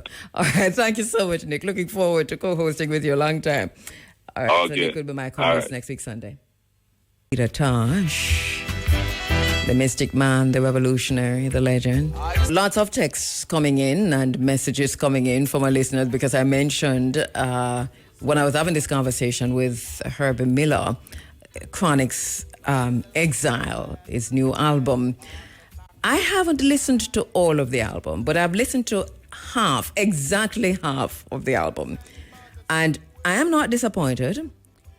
I like the maturity. I like the spirituality. It's a kind of a deeper self of Chronix, right? And I'm good with the fact that he's saluting Jamaica's golden era, that him go back to come forward, that him Sankofa. I'm good with that. And what I'm hearing, and I know that we hear even in his own presentation, Bob Marley a whole lot, and it might take a little time to get comfortable with that, but you'll get comfortable with that when you begin to recognize what he's doing. It's over 17 tracks, I think, and it has this nostalgia to it also, because Yeah, because of the interpolation, and it works. It works. I'm also saying again that for me, it is it pays tribute in the way that it should, and it is disruptive. This is the only word I can find for what he has done on Exile. It's a disruptor. I think if we listen closely to what's happening in the music landscape in Jamaica, it is sounding all alike, very similar, and we are on one frequency. The music is on one frequency. And I've been asking in this space, who retuning Jamaica? And who tuning Jamaica and retuning Jamaica to this frequency? And a big part of the retuning of Jamaica in terms of the frequency, the energy, and the vibration is coming from the music, not all of it. And that is not to say I have anything against the music. Music is music, and we love music, generally speaking. But the frequency on which we are vibrating, obviously, we needed a disruptor in the middle of it. We needed something to disrupt that so that everybody not behaving like a cult. And you're sounding one way, and you're saying one way, and you're acting one way, you're behaving one way.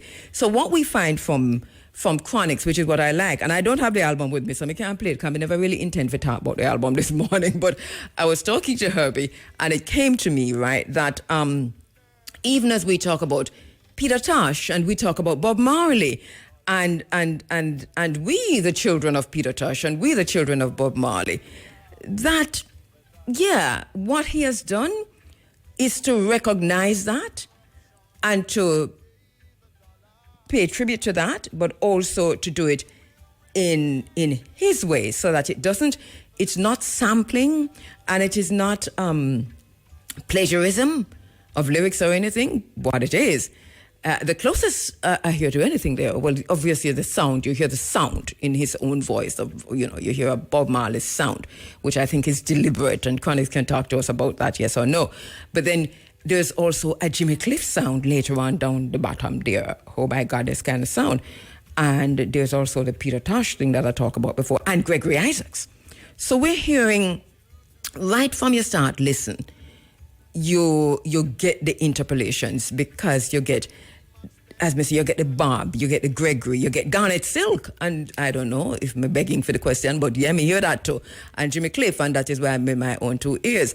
And they're not covers, and they're not mimicry.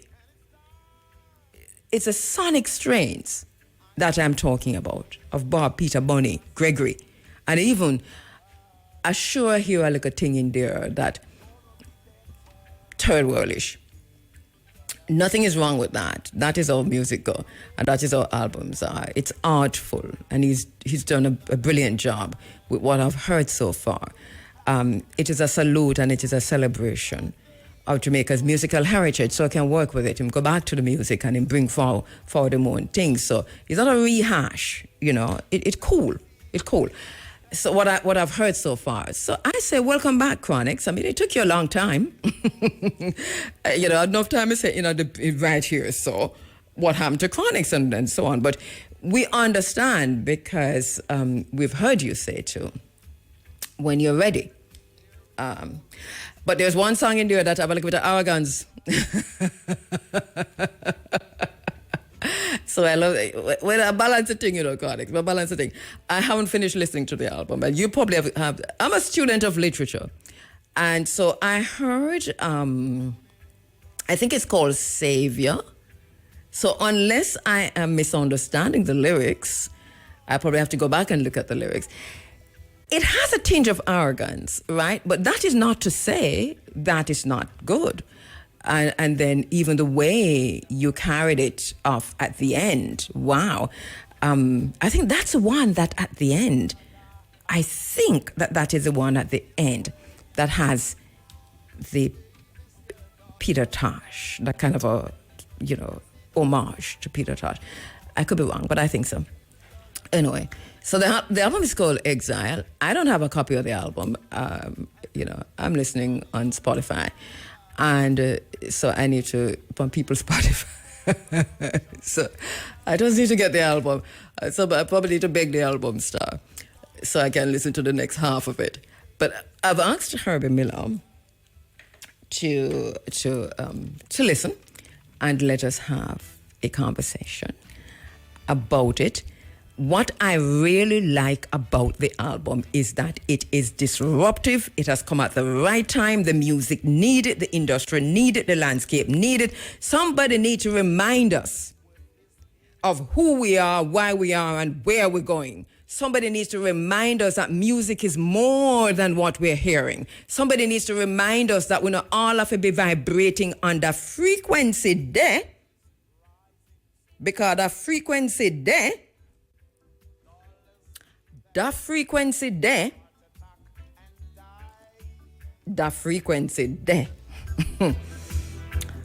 so we're vibrating in terms of the energy. So that's the musical frequency. We know the political frequency is a whole other thing that them have. We trap in that whole partisan political frequency. And then the TikTok frequency is a whole other frequency. So it's a whole heap of frequency are gone, that's why it is as it is.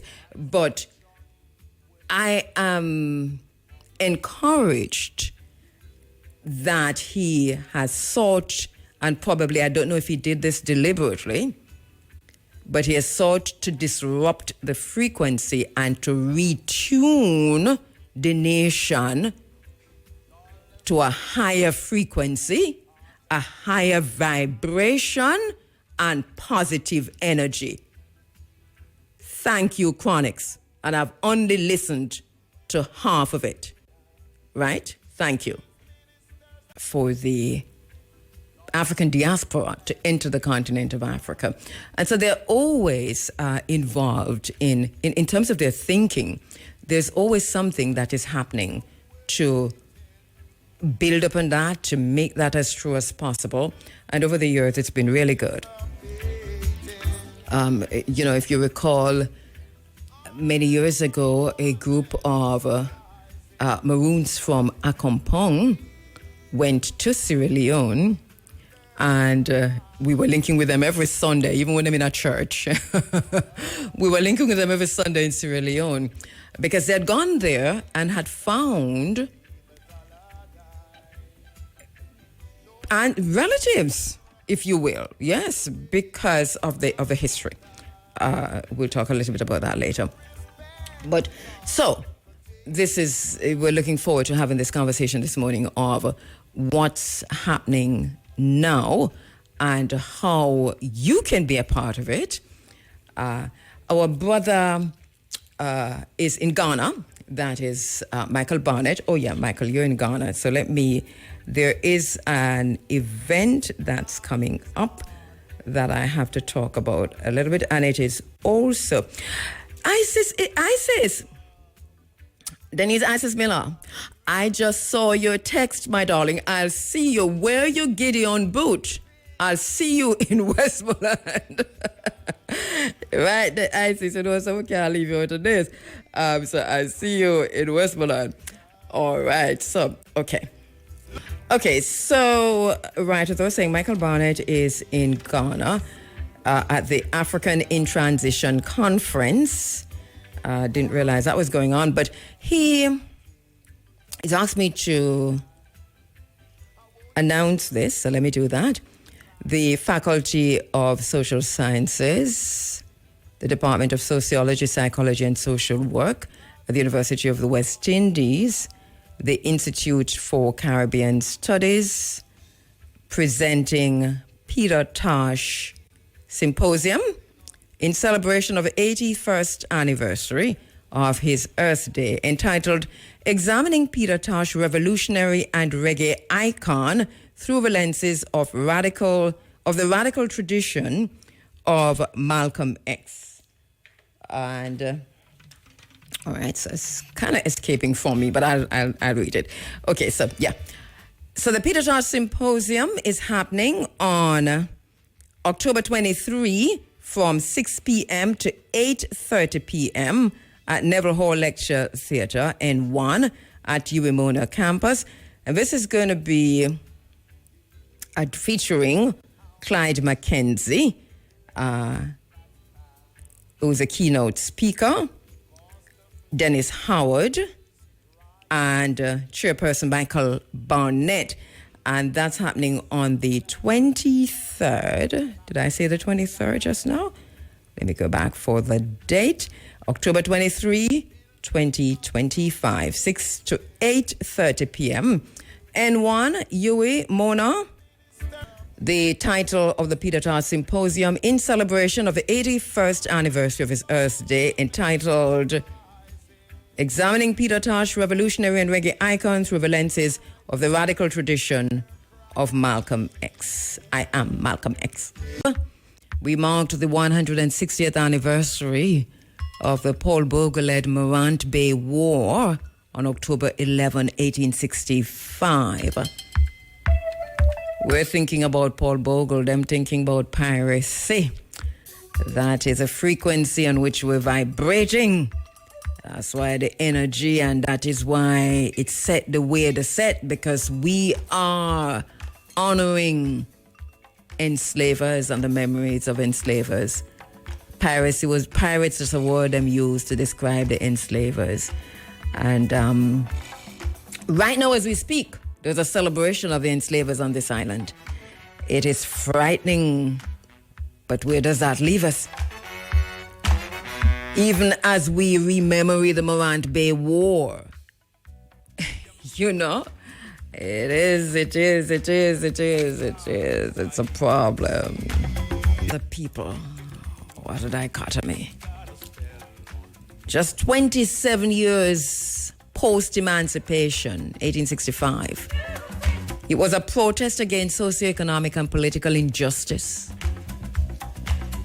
There was high cost of living, taxation, widespread poverty and unemployment, landlessness, statutory and judicial oppression of the Africans, now referred to as Black Jamaicans, who comprised over 95% of the population. And today, it's 160 years later, for the vast majority of the black masses, conditions remain the same. And we find time funded by the private sector, supported by governments, government operatives, to celebrate the enslavers, the pirates. The pirates and the enslavers are the same thing. They keep you see, that's why them don't teach history in school, because them teach history, you're going to know who you are. And you're going to know that when them say pirates, it's just another word for enslaver. You understand? It's a simple thing, but that's what's happening on the island. Pirates run the city. Them have a whole thing called Pirates Run the City. Then who you think around the city? Who you think around the city? If a pirate around the city, a pirate around the city. It's a frequency we're vibrating on. A pirate around the city. So what you expect? Some of you are so happy that Donald Trump never get it, that you're celebrating the worst one. Better Trump did get it. That's what I tell you. Better they gave it to Trump. But it doesn't even matter. This is a Nobel Peace Prize for war. It has always been that, nothing not changed. They give it only to warmongers and killers of children and babies. Not changed. From Kissinger to Obama to whatever her name is in Venezuela. We don't have no time for this. We reject it with everything that we have, and we say, we see what you're doing. So Norway, Norwegian, we don't even care who you are. We do not recognize your Nobel Peace Prize for war. Get out of here.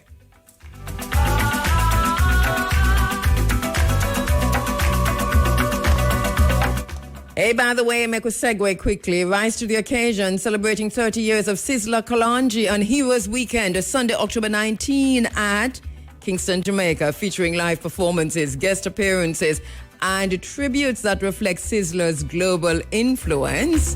Where is this going to happen? Why it's at Kingston, Jamaica? We're in Kingston, Jamaica. Earlier, going to be talking about the relationship between Sierra Leone and Jamaica from a very interesting perspective this morning. And I'm very happy to welcome our very own Professor Rosalie Hamilton, who is Jamaica's honorary consul to Sierra Leone and needs no introduction to the program. Also, our Minister Nabila Tunis, who is the Minister of Tourism in Sierra Leone.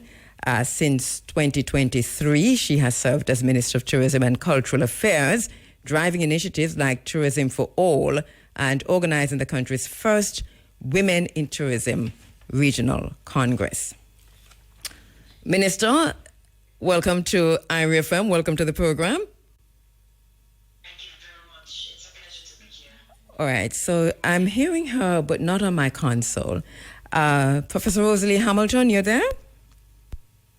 Yes, I'm here. Okay, that's loud and clear. Minister? Can you hear me? Minister? Yes, I'm hearing you better. This is brilliant. I almost panicked. Thank you both so much for joining us this morning. I am honored, Minister, to have you online. Prof is with us many times. So let me just say how honored we are to have you inside of the program with us this morning. Minister Tunis. I feel that I'm even more honored to connect with my brothers and sisters across the Atlantic. So I'm really chuffed this morning to be part of this really important connect with my family across the Atlantic Ocean. So thank you to you, and thank you you're welcome.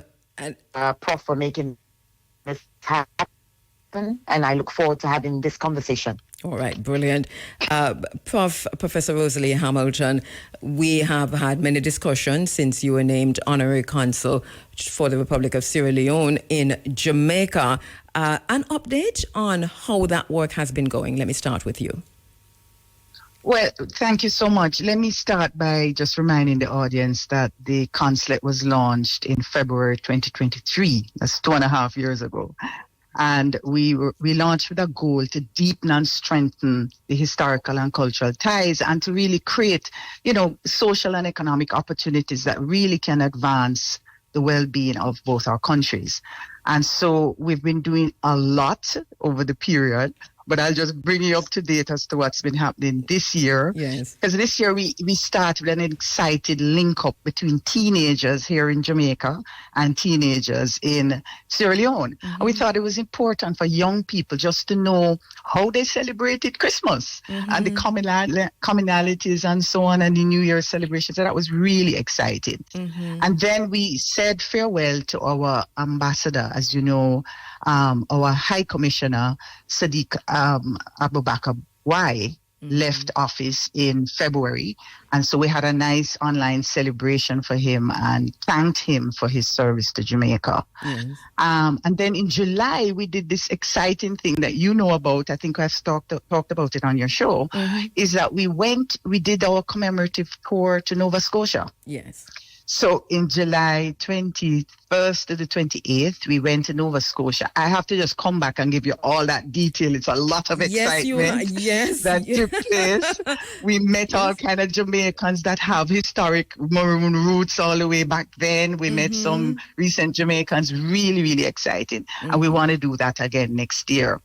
And then something interesting happened is that while I was there, I was told to make myself available for this interesting link up on August 1st. And that was with the One Nation Reggae Festival first out, it's the first staging of it. Yes. And I joined a colleague who is with one of the universities in the University of Sierra Leone, Dr. Fatou Taki, and we did a cultural workshop on. I was talking, she was talking. It was really great. But what I didn't know is that was just the beginning of an extraordinary engagement with Sierra Leone. That you were talking earlier about, Sierra Leone being a gateway to Jamaica, to Africa. Yes. Well, this One Nation Festival is going to fling that gate open, right?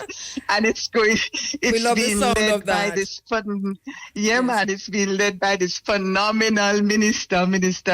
I could spell the whole program talking about her. She is really what we in Jamaica would call a sisterin. She's a real sisterin. She's a phenomenal woman. She's actively doing work to really create the link And so I'm honored to be collaborating with her on this venture. And we're happy, just the sound of it, we're already excited and don't know much about it. Minister Tunis, how important is this? I mentioned earlier that I know of a fact that Sierra Leone sees itself as a gateway for us in the African diaspora to get back to Africa. And I think that you have been doing that to the best of your ability. This sounds like it's moving it to another level. How important is strengthening the relationship between Sierra Leone and Jamaica to you and your administration?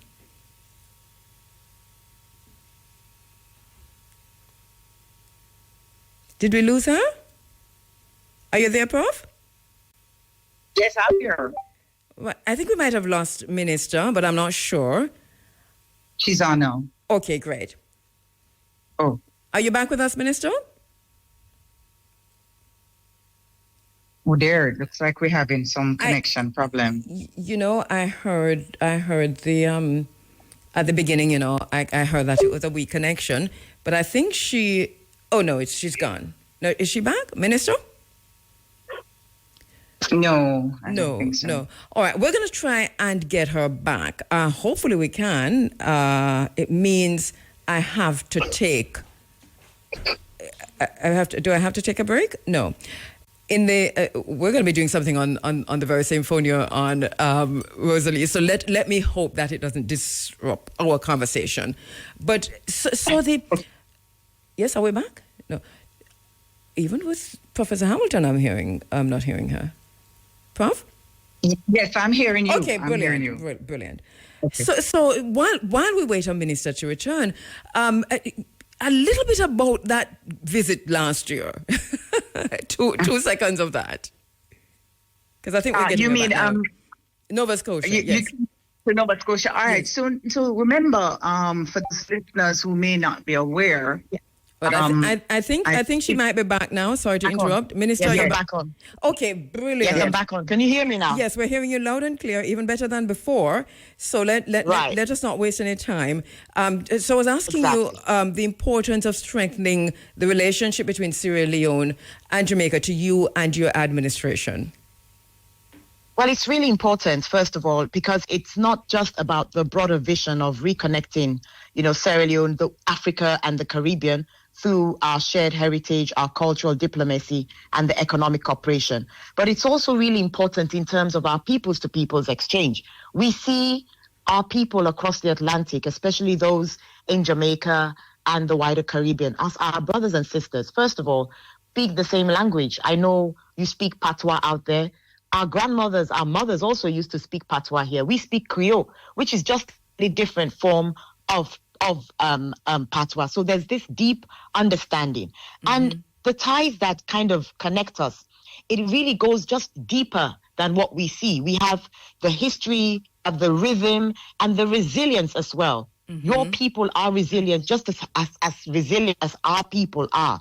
So I really feel that for the Maroons' return to Freetown centuries ago, to the enduring influence of reggae, Rastafari, and the African philosophy, I feel we share a very strong legacy that really inspires our people, and we have to find a way to connect. Mm-hmm. So the relationship is not just something symbolic, it is strategic, and we're working really, really hard to transform these roots into bridges of opportunity, and not just through tourism, not just through the creative industries, not just through education, but the people-to-people exchanges, which involves initiatives like the One Nation Reggae Festival and the Year of Ecotourism. It just doesn't stop there, but it's to see how can we actually open up a conduit where we integrate our cultures stronger and better, so we understand who we are and where we came from.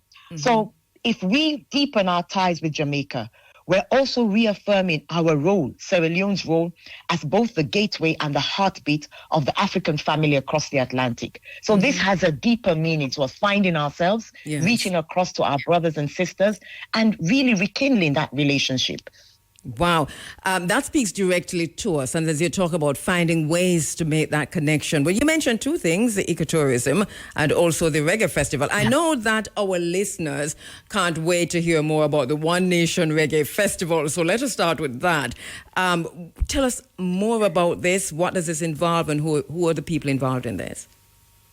Right. So it's a 6-day event happening here in November from the 25th to the 30th of November. And I really have to thank our honorary consul, Professor Hamilton, for her cooperation and facilitation in helping us get some of the international reggae artists who will be in Sierra Leone to perform on that day alongside our own national reggae artists. So it's going to be a 6-day event. It starts on the 25th with an official launch and a recognition of our past reggae icons, we refer to them as, and not just the icons from Sierra Leone or some parts of Africa, but also those icons in Jamaica and the wider Caribbean. Because you may know that you have a very strong following. You have fans of the Bob Marleys, the Peter Tosh, and so many of those who have gone beyond, who have passed on. And so we're going to have that recognition. We're also going to have a kind of a festival kind of thing, a meet and greet. So we're going to showcase our cuisine, which is very similar to yours. And we're going to also share our fashion and textiles, which is also very similar. We're going to have a storytelling session on that day. On the 26th, we're going to go around, our historic areas, the sites where it really kind of showcases how our shared heritage, how important it is, and what Sierra Leone has to offer in terms of the story itself. So we'll take them to St. John's, the Maroons Church. We'll take them to the caves at Kent, at York, several historical places which connects us and Jamaica. We're also going to take them to the Rastafari temples that we have here, and our priest as well. We'll have a tour on the 26th. On the 27th, because it goes beyond the festivity aspect, we're also going to have a platform where we're going to share the national artists and the international artists would have a shared platform where they will have an exchange of ideas, a kind of a workshop where we would more or less bring them closer to the creatives in Sierra Leone and share knowledge and experiences. And at the 27th at night, we're going to have a VIP event where the visiting artists and our local artists would have an opportunity to mingle as well with a couple of Sierra Leoneans in our prestigious club, Chapter 1, which was opened earlier on this year by His Excellency the President. On the 28th, we're going to have the concert itself, where all of our international artists and a few selected national artists will perform. And on the 29th is our reggae freestyle day, where we're going to just pop in everything. We're going to have it's going to be all reggae beats, dancehall, lovers rock, whatever it is. We're going to have it in on that day. On the 30th is our all-white party at Buns Island. And why Buns Island is really important, it's for us to connect to our roots. It's the point of departure during the transatlantic slave trade. So we will go there, a moment of reverence, a moment of spiritual connection to our ancestral roots, and pour libation and really rekindle physically, have that physical connection between us and the Jamaica and the wider Caribbean. So that's the 6-day event. It's going to be lots of fun. It's going to be more or less reminding ourselves, storytelling, reminding ourselves of where we came from and how we need to connect with our people across the Atlantic, our brothers and sisters. And it's going to be an event where we're going to be celebrating our unity, our identity. And this all is part of our Year of Ecotourism campaign, because what we did this year is to launch a year-long campaign which is focusing on ecotourism, making Sierra Leone a destination for ecotourism. So for us, the One Nation Reggae Festival is not just about entertainment. It's more or less a movement that reconnects our people, and it showcases Sierra Leone as a destination where culture and creativity thrive. And it's really, really important for us because we believe that we will create that link, that bridge that we've been yearning to create for so long. Yes. So it's one nation, one love, one vibe. One nation. That's what we're going to be doing. It sounds really exciting to me. And my phone is blowing up. Let me just tell you this. And most people are saying it's November. Professor Hamilton, it's November. This doesn't give us enough time. This is basically what I'm hearing from a lot of our listeners. But many are interested in being a part of that. For persons who want to be a part of that, how do they do this? All right. So the easiest thing now is to, if you can get your find your way to Sierra Leone. That's the easiest thing because the flights are difficult. We have estimated it's going to cost about, if you go through the US, it will cost about 2,500 or there around. If you book early, you can get something even, less expensive. We've been searching, and that's about where we are. But you can't go via London. I know the visas are an issue.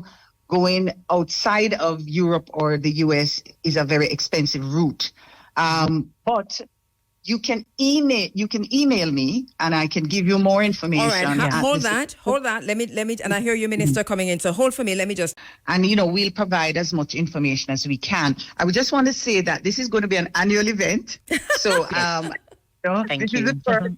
So, I want to also say that, there's a lot to put everything in place. And I'm glad that we can communicate through you, Kabu. As usual, you have the ears of all of us in Jamaica who want to connect to Africa. And so we'll update people on an ongoing basis closer to the event. But if you want to book, and if you want to come, please come early. And I know the minister is here, and she will tell you that we will make a good effort to find affordable accommodation. It's much less expensive to live and exist in Sierra Leone, I can tell you. Yes. So dollar goes far away. And so contact us, and we will help with the accommodation on the ground in terms of location and affordability. And well, let's go there, Minister, about the accommodations for people who want to come in and affordable accommodations. Yeah, we're working on that. We'll give you the figures. As Professor has stated, we've already made loads of reservations in anticipation of receiving a lot of people from Jamaica. So she'll give you the exact figures, but definitely it's going to be affordable for our people. And you would have an experience that you've never had before, especially connecting with Africa. It's the One Nation Reggae Festival. And obviously reggae music, as you pointed out before, Peter Tosh, Bob Marley, the Wailers, really it's a Jamaican music that is accepted across the world, Sierra Leone being no exception. But I really do get the impression that in Sierra Leone it's taken to a whole other level. I think they're competing only with Zimbabwe on this in terms of the love of reggae music. So talk to us a little bit about that reggae music in Sierra Leone and why the One Nation Reggae Festival fits right into what the people want. The thing is, and you know that reggae music, it's spiritual. It's highly spiritual, and it soothes your soul. It kind of envelopes you whenever you're feeling down or you're feeling, you're whether you're happy, whether you're sad. When you listen to reggae music and you listen to the lyrics, it has a way of kind of lifting your mood because it's based on spirituality. And that is what resonates with the people. What we did for the past, I should say about a month and a half, we went out into the street and we've been conducting street quizzes. And you wouldn't believe that people gravitate and they sing these songs like it's their songs. It's amazing. It's actually on our Facebook page. We did street quizzes, street competitions. We'd play a record, probably one of Christopher Martin's songs or probably something from Sizzler or Peter Tosh or Bob Marley. And they would sing along with such zest and such, enthusiasm. Yes. So we understand that we have a very large following and a large percentage of our people love reggae music. But aside from that, even our local artists, our national artists, loads of them are into reggae music. We actually have a reggae union here. We have Rastafari temples. We have a radio station that is dedicated to reggae music. We have a Kingston beach bar on one of our famous Lumley beaches. Yes. So it's more or less a home away from home. Yes. We've got there's a restaurant somewhere in the city that they only they do jerk chicken for us. So it's one of those popular hangouts. So everything in Sierra Leone, I think it's something that relates to all ages, all walks of life. So people here are excited and they're actually looking forward to that reconnection. Yes. Puff Hamilton, who are some of the artists, if you've confirmed them already, from Jamaica who will be performing on the One Nation Reggae Festival in Sierra Leone in November? Well, Minister mentioned two already, Chris Martin, and of course, Sizzler. He's the headliner.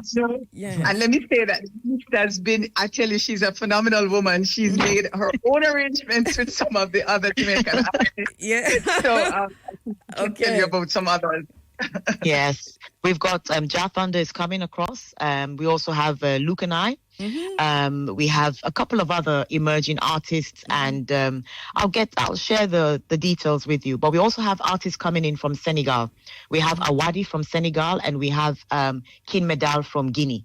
So it's we're bringing in some of our African brothers and sisters as well to join the One Nation Reggae Festival Trail. This is a proper homecoming, isn't it? It is. It is. Yeah. And I can also add that some of the emerging artists that Minister mentioned includes King Kali, and also Earth Warrior and Kaban. And there are a few others, Makeda and others, where Jamila Falak, I think some of the audience know.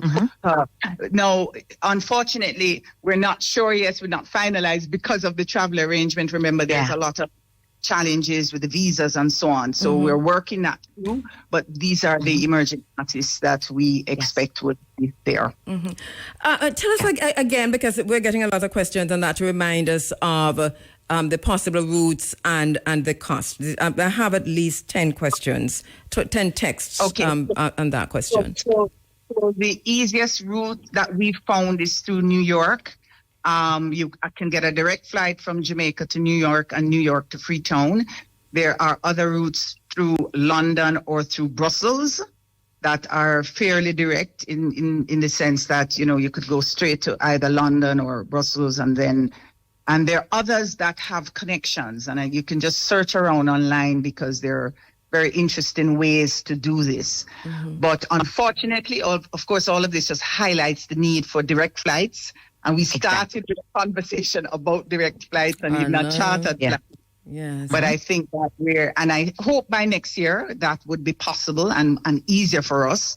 But for now, we're going to use the traditional routes and we're working them through. So again, if the audience wants more information on it, if you're interested and can pick up the fares. And I mean, I think the whole thing, with $3,000, $4,000, you can really make that trip. It's not very expensive once you get to Sierra Leone. The idea of the direct flight, Minister Tunis, this is something that's critical, isn't it?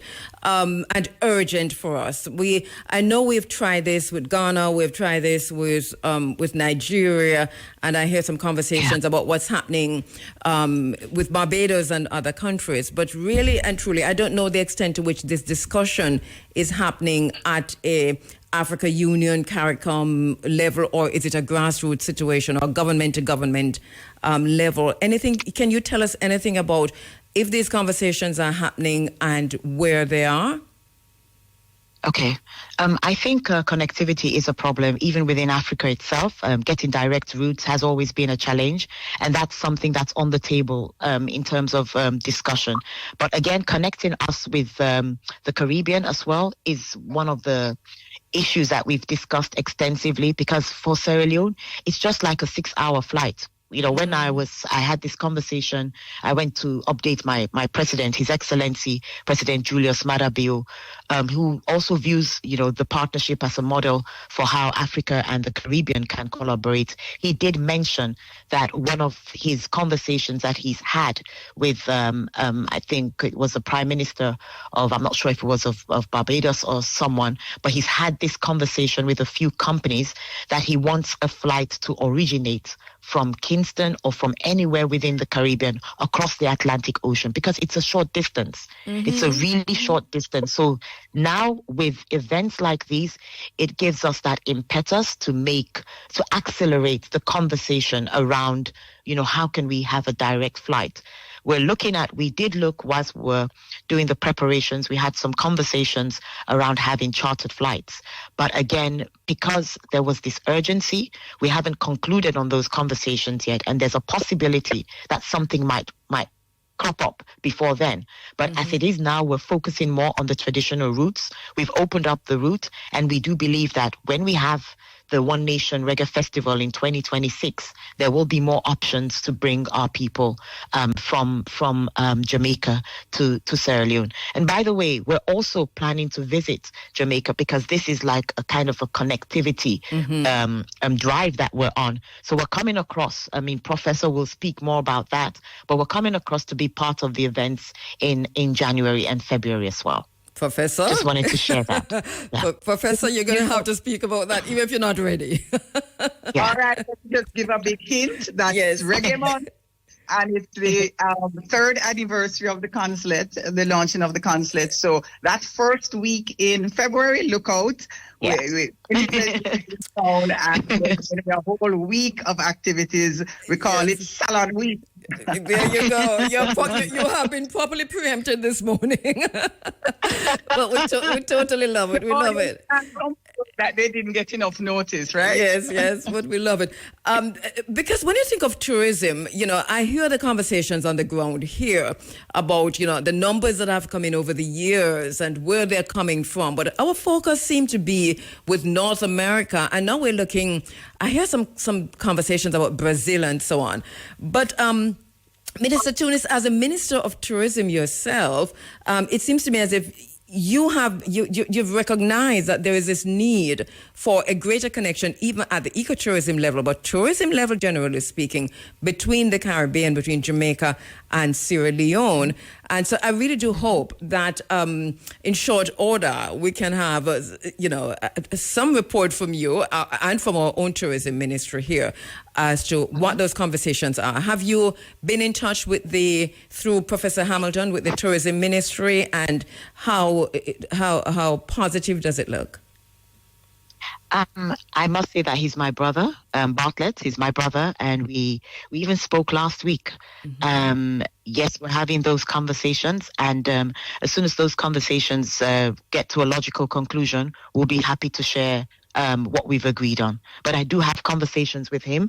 We've had, I think my predecessor was in Jamaica a couple of years ago. Yes, we remember. And what I am doing is the continuity. I'm following up on that. Yes. So that also shows the appetite and the commitment that is coming from our end here.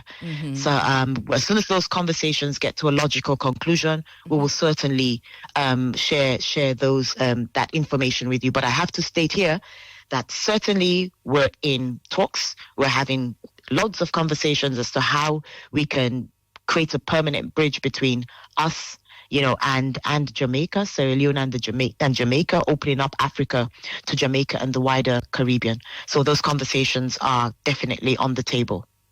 All right. You don't want to tell us anything more about that?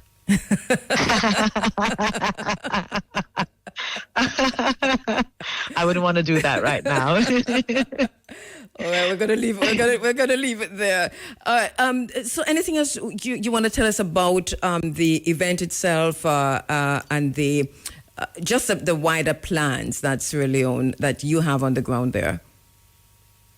Right. Like I said, the event is going to be a 6-day event, and it's not just about the festival, the concert itself, but it's also about creating those very strong links that already exist between Sierra Leone and Jamaica, and opening up as a gateway, to Africa. So certainly my message, to everyone out there, is to my brothers and sisters in Jamaica, is about the fact that Sierra Leone is calling everyone home. This festival is just that conduit, I must say, that would really create that permanent link between us and Jamaica. It's more or less a homecoming. It's a reunion of what I would say hearts across the Atlantic. I think it's something that would really emphasize how similar we are, because we do share one rhythm. We've got one history. We've got the spirit of freedom. Like I stated, we speak the same language. They speak Patois over there. We speak Creole here. So I just want us to experience and like revel in the beauty, that God-given beauty that we haven't taken advantage of, and understand that we have our people just across. So it's like for them to come and really, really experience that connection in the land where the entire African journey began, and it's something that we're going to do through music, through culture, and through love, So I'm inviting everyone to join us in Freetown as we kind of celebrate our identity and unity. And it's all about our having this one love, one nation, one vibe. It's shared roots, shared rhythm. It's one people as well. So if you can come and see your reflection in Sierra Leone, people come here who have visited from Jamaica and say, oh, it just seems like I'm home. And it is home. Yes. I think Prof would speak more to that because she's got that experience already. So you come here and it feels like you're home. So it's come and see your reflection here in Sierra Leone. Come to Sierra Leone and see what we've got. And this is our year of ecotourism. We're connecting culture, community, and conservation, and we're doing that across the Atlantic Ocean as well. Prof Hamilton, finally, just at the moment that we are reading through the green paper on culture, entertainment, and the creative industries, I think this is as good as a time as any to inject things like these, events like these, collaborations like these into these spaces, isn't it? Absolutely. And the opportunities to create spaces where we can engage trade. I mean, we're in a world now where tariff barriers and other obstacles, especially to the movement of people, means we have to find new markets. And so I think this is just the beginning. And if we're intentional and serious about this, let's make it happen. As I said earlier, Minister Tunis is kicking down the gate, just make it happen. And we're going to come through. Yes, and I know many Jamaicans have said to me, boy, we can't miss this. We have to be there. Yes, so and I'm thinking the same thing. I'm having a very difficult time, and I'm the person doing the interview now. Because it is November. And, Sister P writing me and said, look like I'm going to be there next year. And then I have Isis saying, send me the number again. And, so there are people who are really, really interested in this as we speak. I know it's just a few weeks to November. So for those of us who can go November, let us try and go November. But remember, it's annual. Yeah. We're just hearing that. So there's also next year that will give you more time for planning. And Minister, perhaps you could mention the excitement that takes place on May 11th. And that's also another opportunity. No, that's my birthday. That's my birthday. That's my birthday. So let us pause a minute. So you're going to celebrate your birthday in Freetown? It looks that way. I'm beginning to see that. Yes. What's happening on May 11th? I want to send it back to Prof because I feel it's a celebration of Bob Marley. I want Prof to exactly.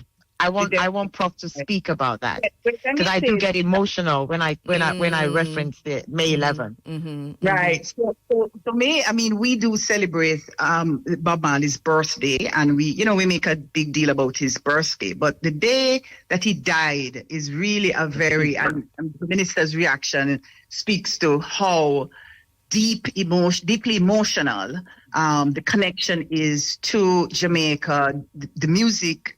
Musicians, reggae music, etc.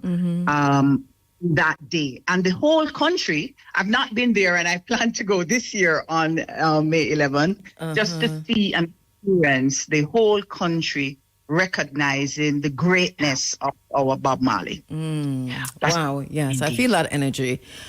All right, so it looks as if this is an ongoing thing, and I really like the fact that we're doing the One Nation Reggae Festival.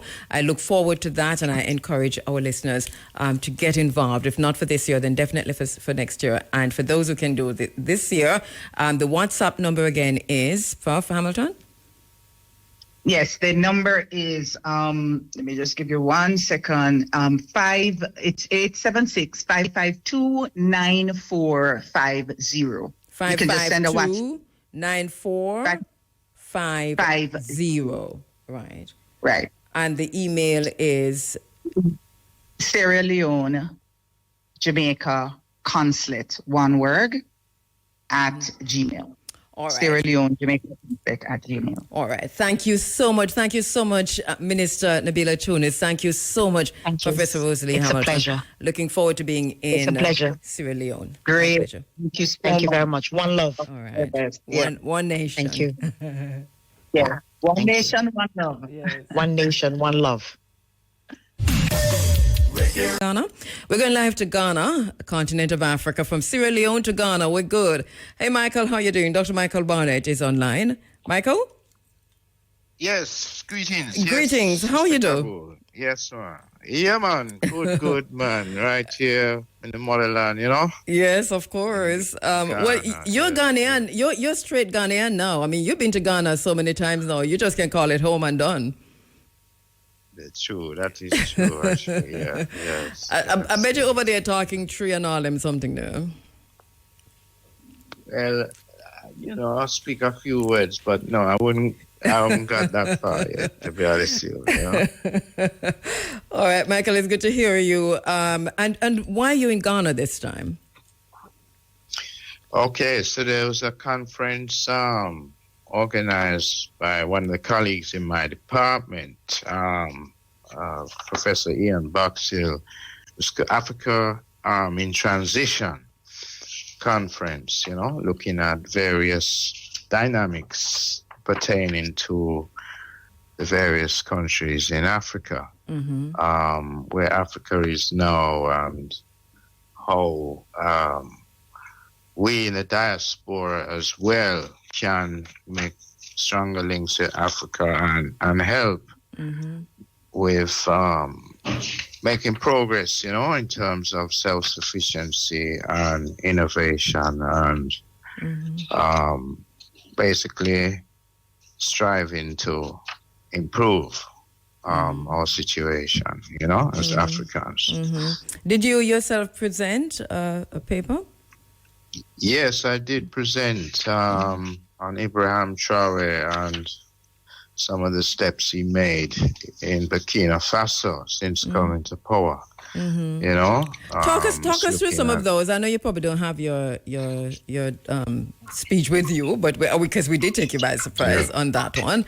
But talk us through some of what you identified that happening in Burkina Faso. We're seeing just now that he just in the last 2 or 3 days that the U.S. government has canceled visas for Burkinabes because they refused to take refugees from the United States. They were asked to do that by Donald Trump. They refused to take the refugees who are coming from many other countries in Burkina Faso. And so that what they did in retaliation was to cancel all U.S. visas for all Burkinabes. That's quite something. We see also where there's there's a situation where the NGOs, some of the NGOs are turning out to be identified as spies and so on. But you go ahead and tell us what are some of the points that you raised regarding the transition. Well, basically that he notably he refused loans from the World Bank and International Monetary Fund. You know, going for more self-sufficiency internally, you know, in terms of using resources within the continent of Africa. He also notably reduced the salaries of government ministers and parliamentarians by 30%. And he basically has invested heavily in the farming infrastructure of Sierra Leone. He's banned the use of colonial-style judicial wigs and robes. He has extended. He's opened a new state-owned gold mine. And so what's happening is that looking at with the self-sufficiency model, you know, taking more control of the resources of the country. You know, with farming infrastructure investment, he's increased the agricultural yields within Burkina Faso, so that also improving on the self-sufficiency model.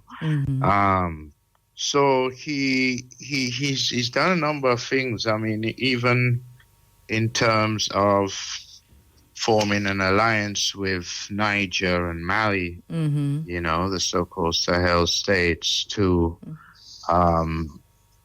combine forces militarily to ward off some of the jihadists who created some instability in the region. JNIM. Yeah, we're watching that closely. And did you look at to what extent the relationships that he's forging or has to forge with old Europe, including Russia? Right. So that was a talking point because, yes, he has brought in, he's reached out to Russia, and they have a Wagner group, which is sort of Russian mercenaries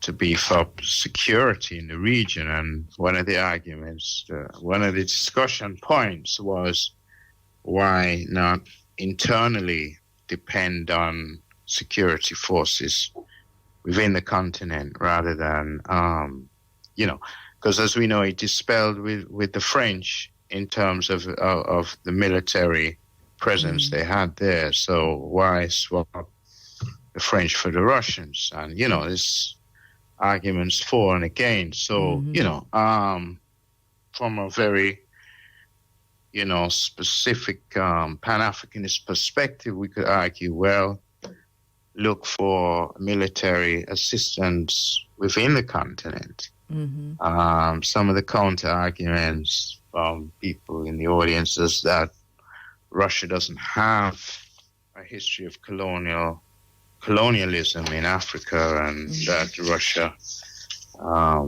has had a positive impact in any assistance they give, and the BRICS alliance, notably with South Africa and Brazil and India, that Russia has had.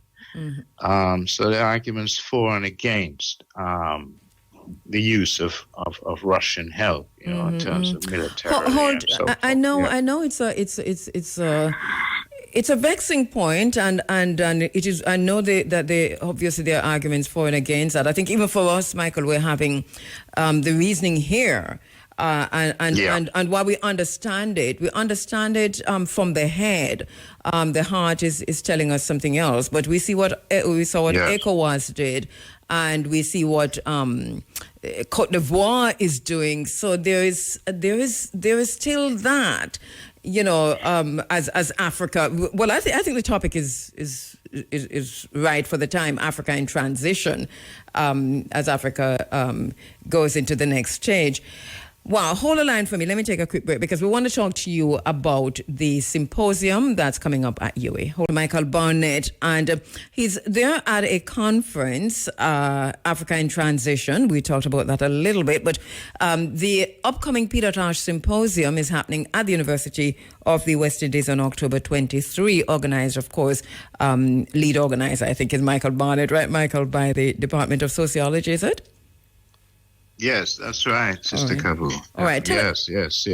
So tell us about this. This is on October 23. Yes, which is a Thursday. And basically this symposium is looking at Peter Tosh, who in his own right is undoubtedly a revolutionary reggae icon, but it's looking at it through the lens of the radical tradition of Malcolm X, because some of us propose, including myself, that he very much is in that radical tradition. He's one of those reggae artists who has been uncompromising, unapologetic in terms of his remarks and, you know, outstanding Pan-Africanist, you know, the song African, you know, his song Equal Rights and Justice, and a whole multitude of musical pieces, which just gives that, you know, revolutionary stance, that unapologetic approach which Malcolm himself had back in the 60s. And the thing is that people, I realized in actually programming a Malcolm X lecture to celebrate his 100th strong in May, I realized that many Jamaicans don't realize how closely connected he is to Marcus Garvey, who inspired him. So Malcolm himself comes from that tradition of activists who were inspired by Garvey. And in his own way, then went on to inspire other persons like Kwame Ture, who was formerly known as Stokely Carmichael, and others going into the Black Power movement. We know Stokely was one of those people who came up with the Black Power call, you know. But so there is that whole tradition and trajectory of activists, and Peter Tosh, you know, from a musical perspective and even ideologically, when you look at a lot of his catalog, is definitely in a revolutionary activist tradition. So we're looking to highlight some of that. And who are the presenters? I did mention earlier that Clyde is there, but who are the presenters? Yes, so Clyde is give the keynote presentation there, and then you have Dennis Howard. Dr. Dennis Howard is going to give a perspective himself, you know. Myself will just try and pull together some of those perspectives. Okay. And then we're looking for a lively conversation from the audience, a discussion session after the presentation. And where on UE? So it's in the Neville Hall Lecture Theatre, which is it's in the space of the Faculty of Education and Humanities. It's hopefully people are relatively familiar with that venue. I'm sure. But, N1 by now. Yes. N1, which is, so that's the Thursday, right? You know, a few days after it was Earth Strong, which of course is on Sunday coming up. Right, but you're in Ghana. But you're going to be in Westmoreland also, right? Yes. Well, there you go. Because you realize that today is yes. Sunday and Westmoreland is next week Sunday.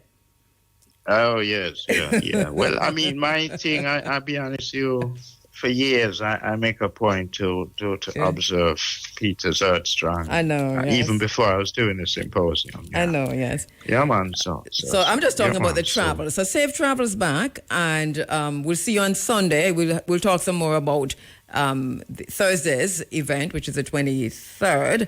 But just so our listeners know, the symposium is on this year again. It's been running for how many years now? It's been running for at least 20 years, you know. From 2001, it's been running. So we're talking actually, it's been 24 years since it's been running, Yeah, ma'am. All right, great work. Love the consistency, Michael. Thank you so much. And as you travel from Ghana, safe travels back, and we'll see you on Sunday. Yeah, give thanks. All right. Dr. Michael Barnett there, who is live from Ghana. Listening to us, and wherever you're listening to us from the 7 continents. We've had a full morning, haven't we? We've been going nonstop since 6 o'clock, you know? When we lose our African connection, we lose our rural connection. All right, so we see Palestinians are returning to Palestine, to Gaza. That area is a contested area, and the people who have bombed it into nothingness are visitors who were given shelter by the people they are killing. But even before that, the history of the area is very, very interesting, and it's something for us as African people to pay some attention to. It's important for us to know the history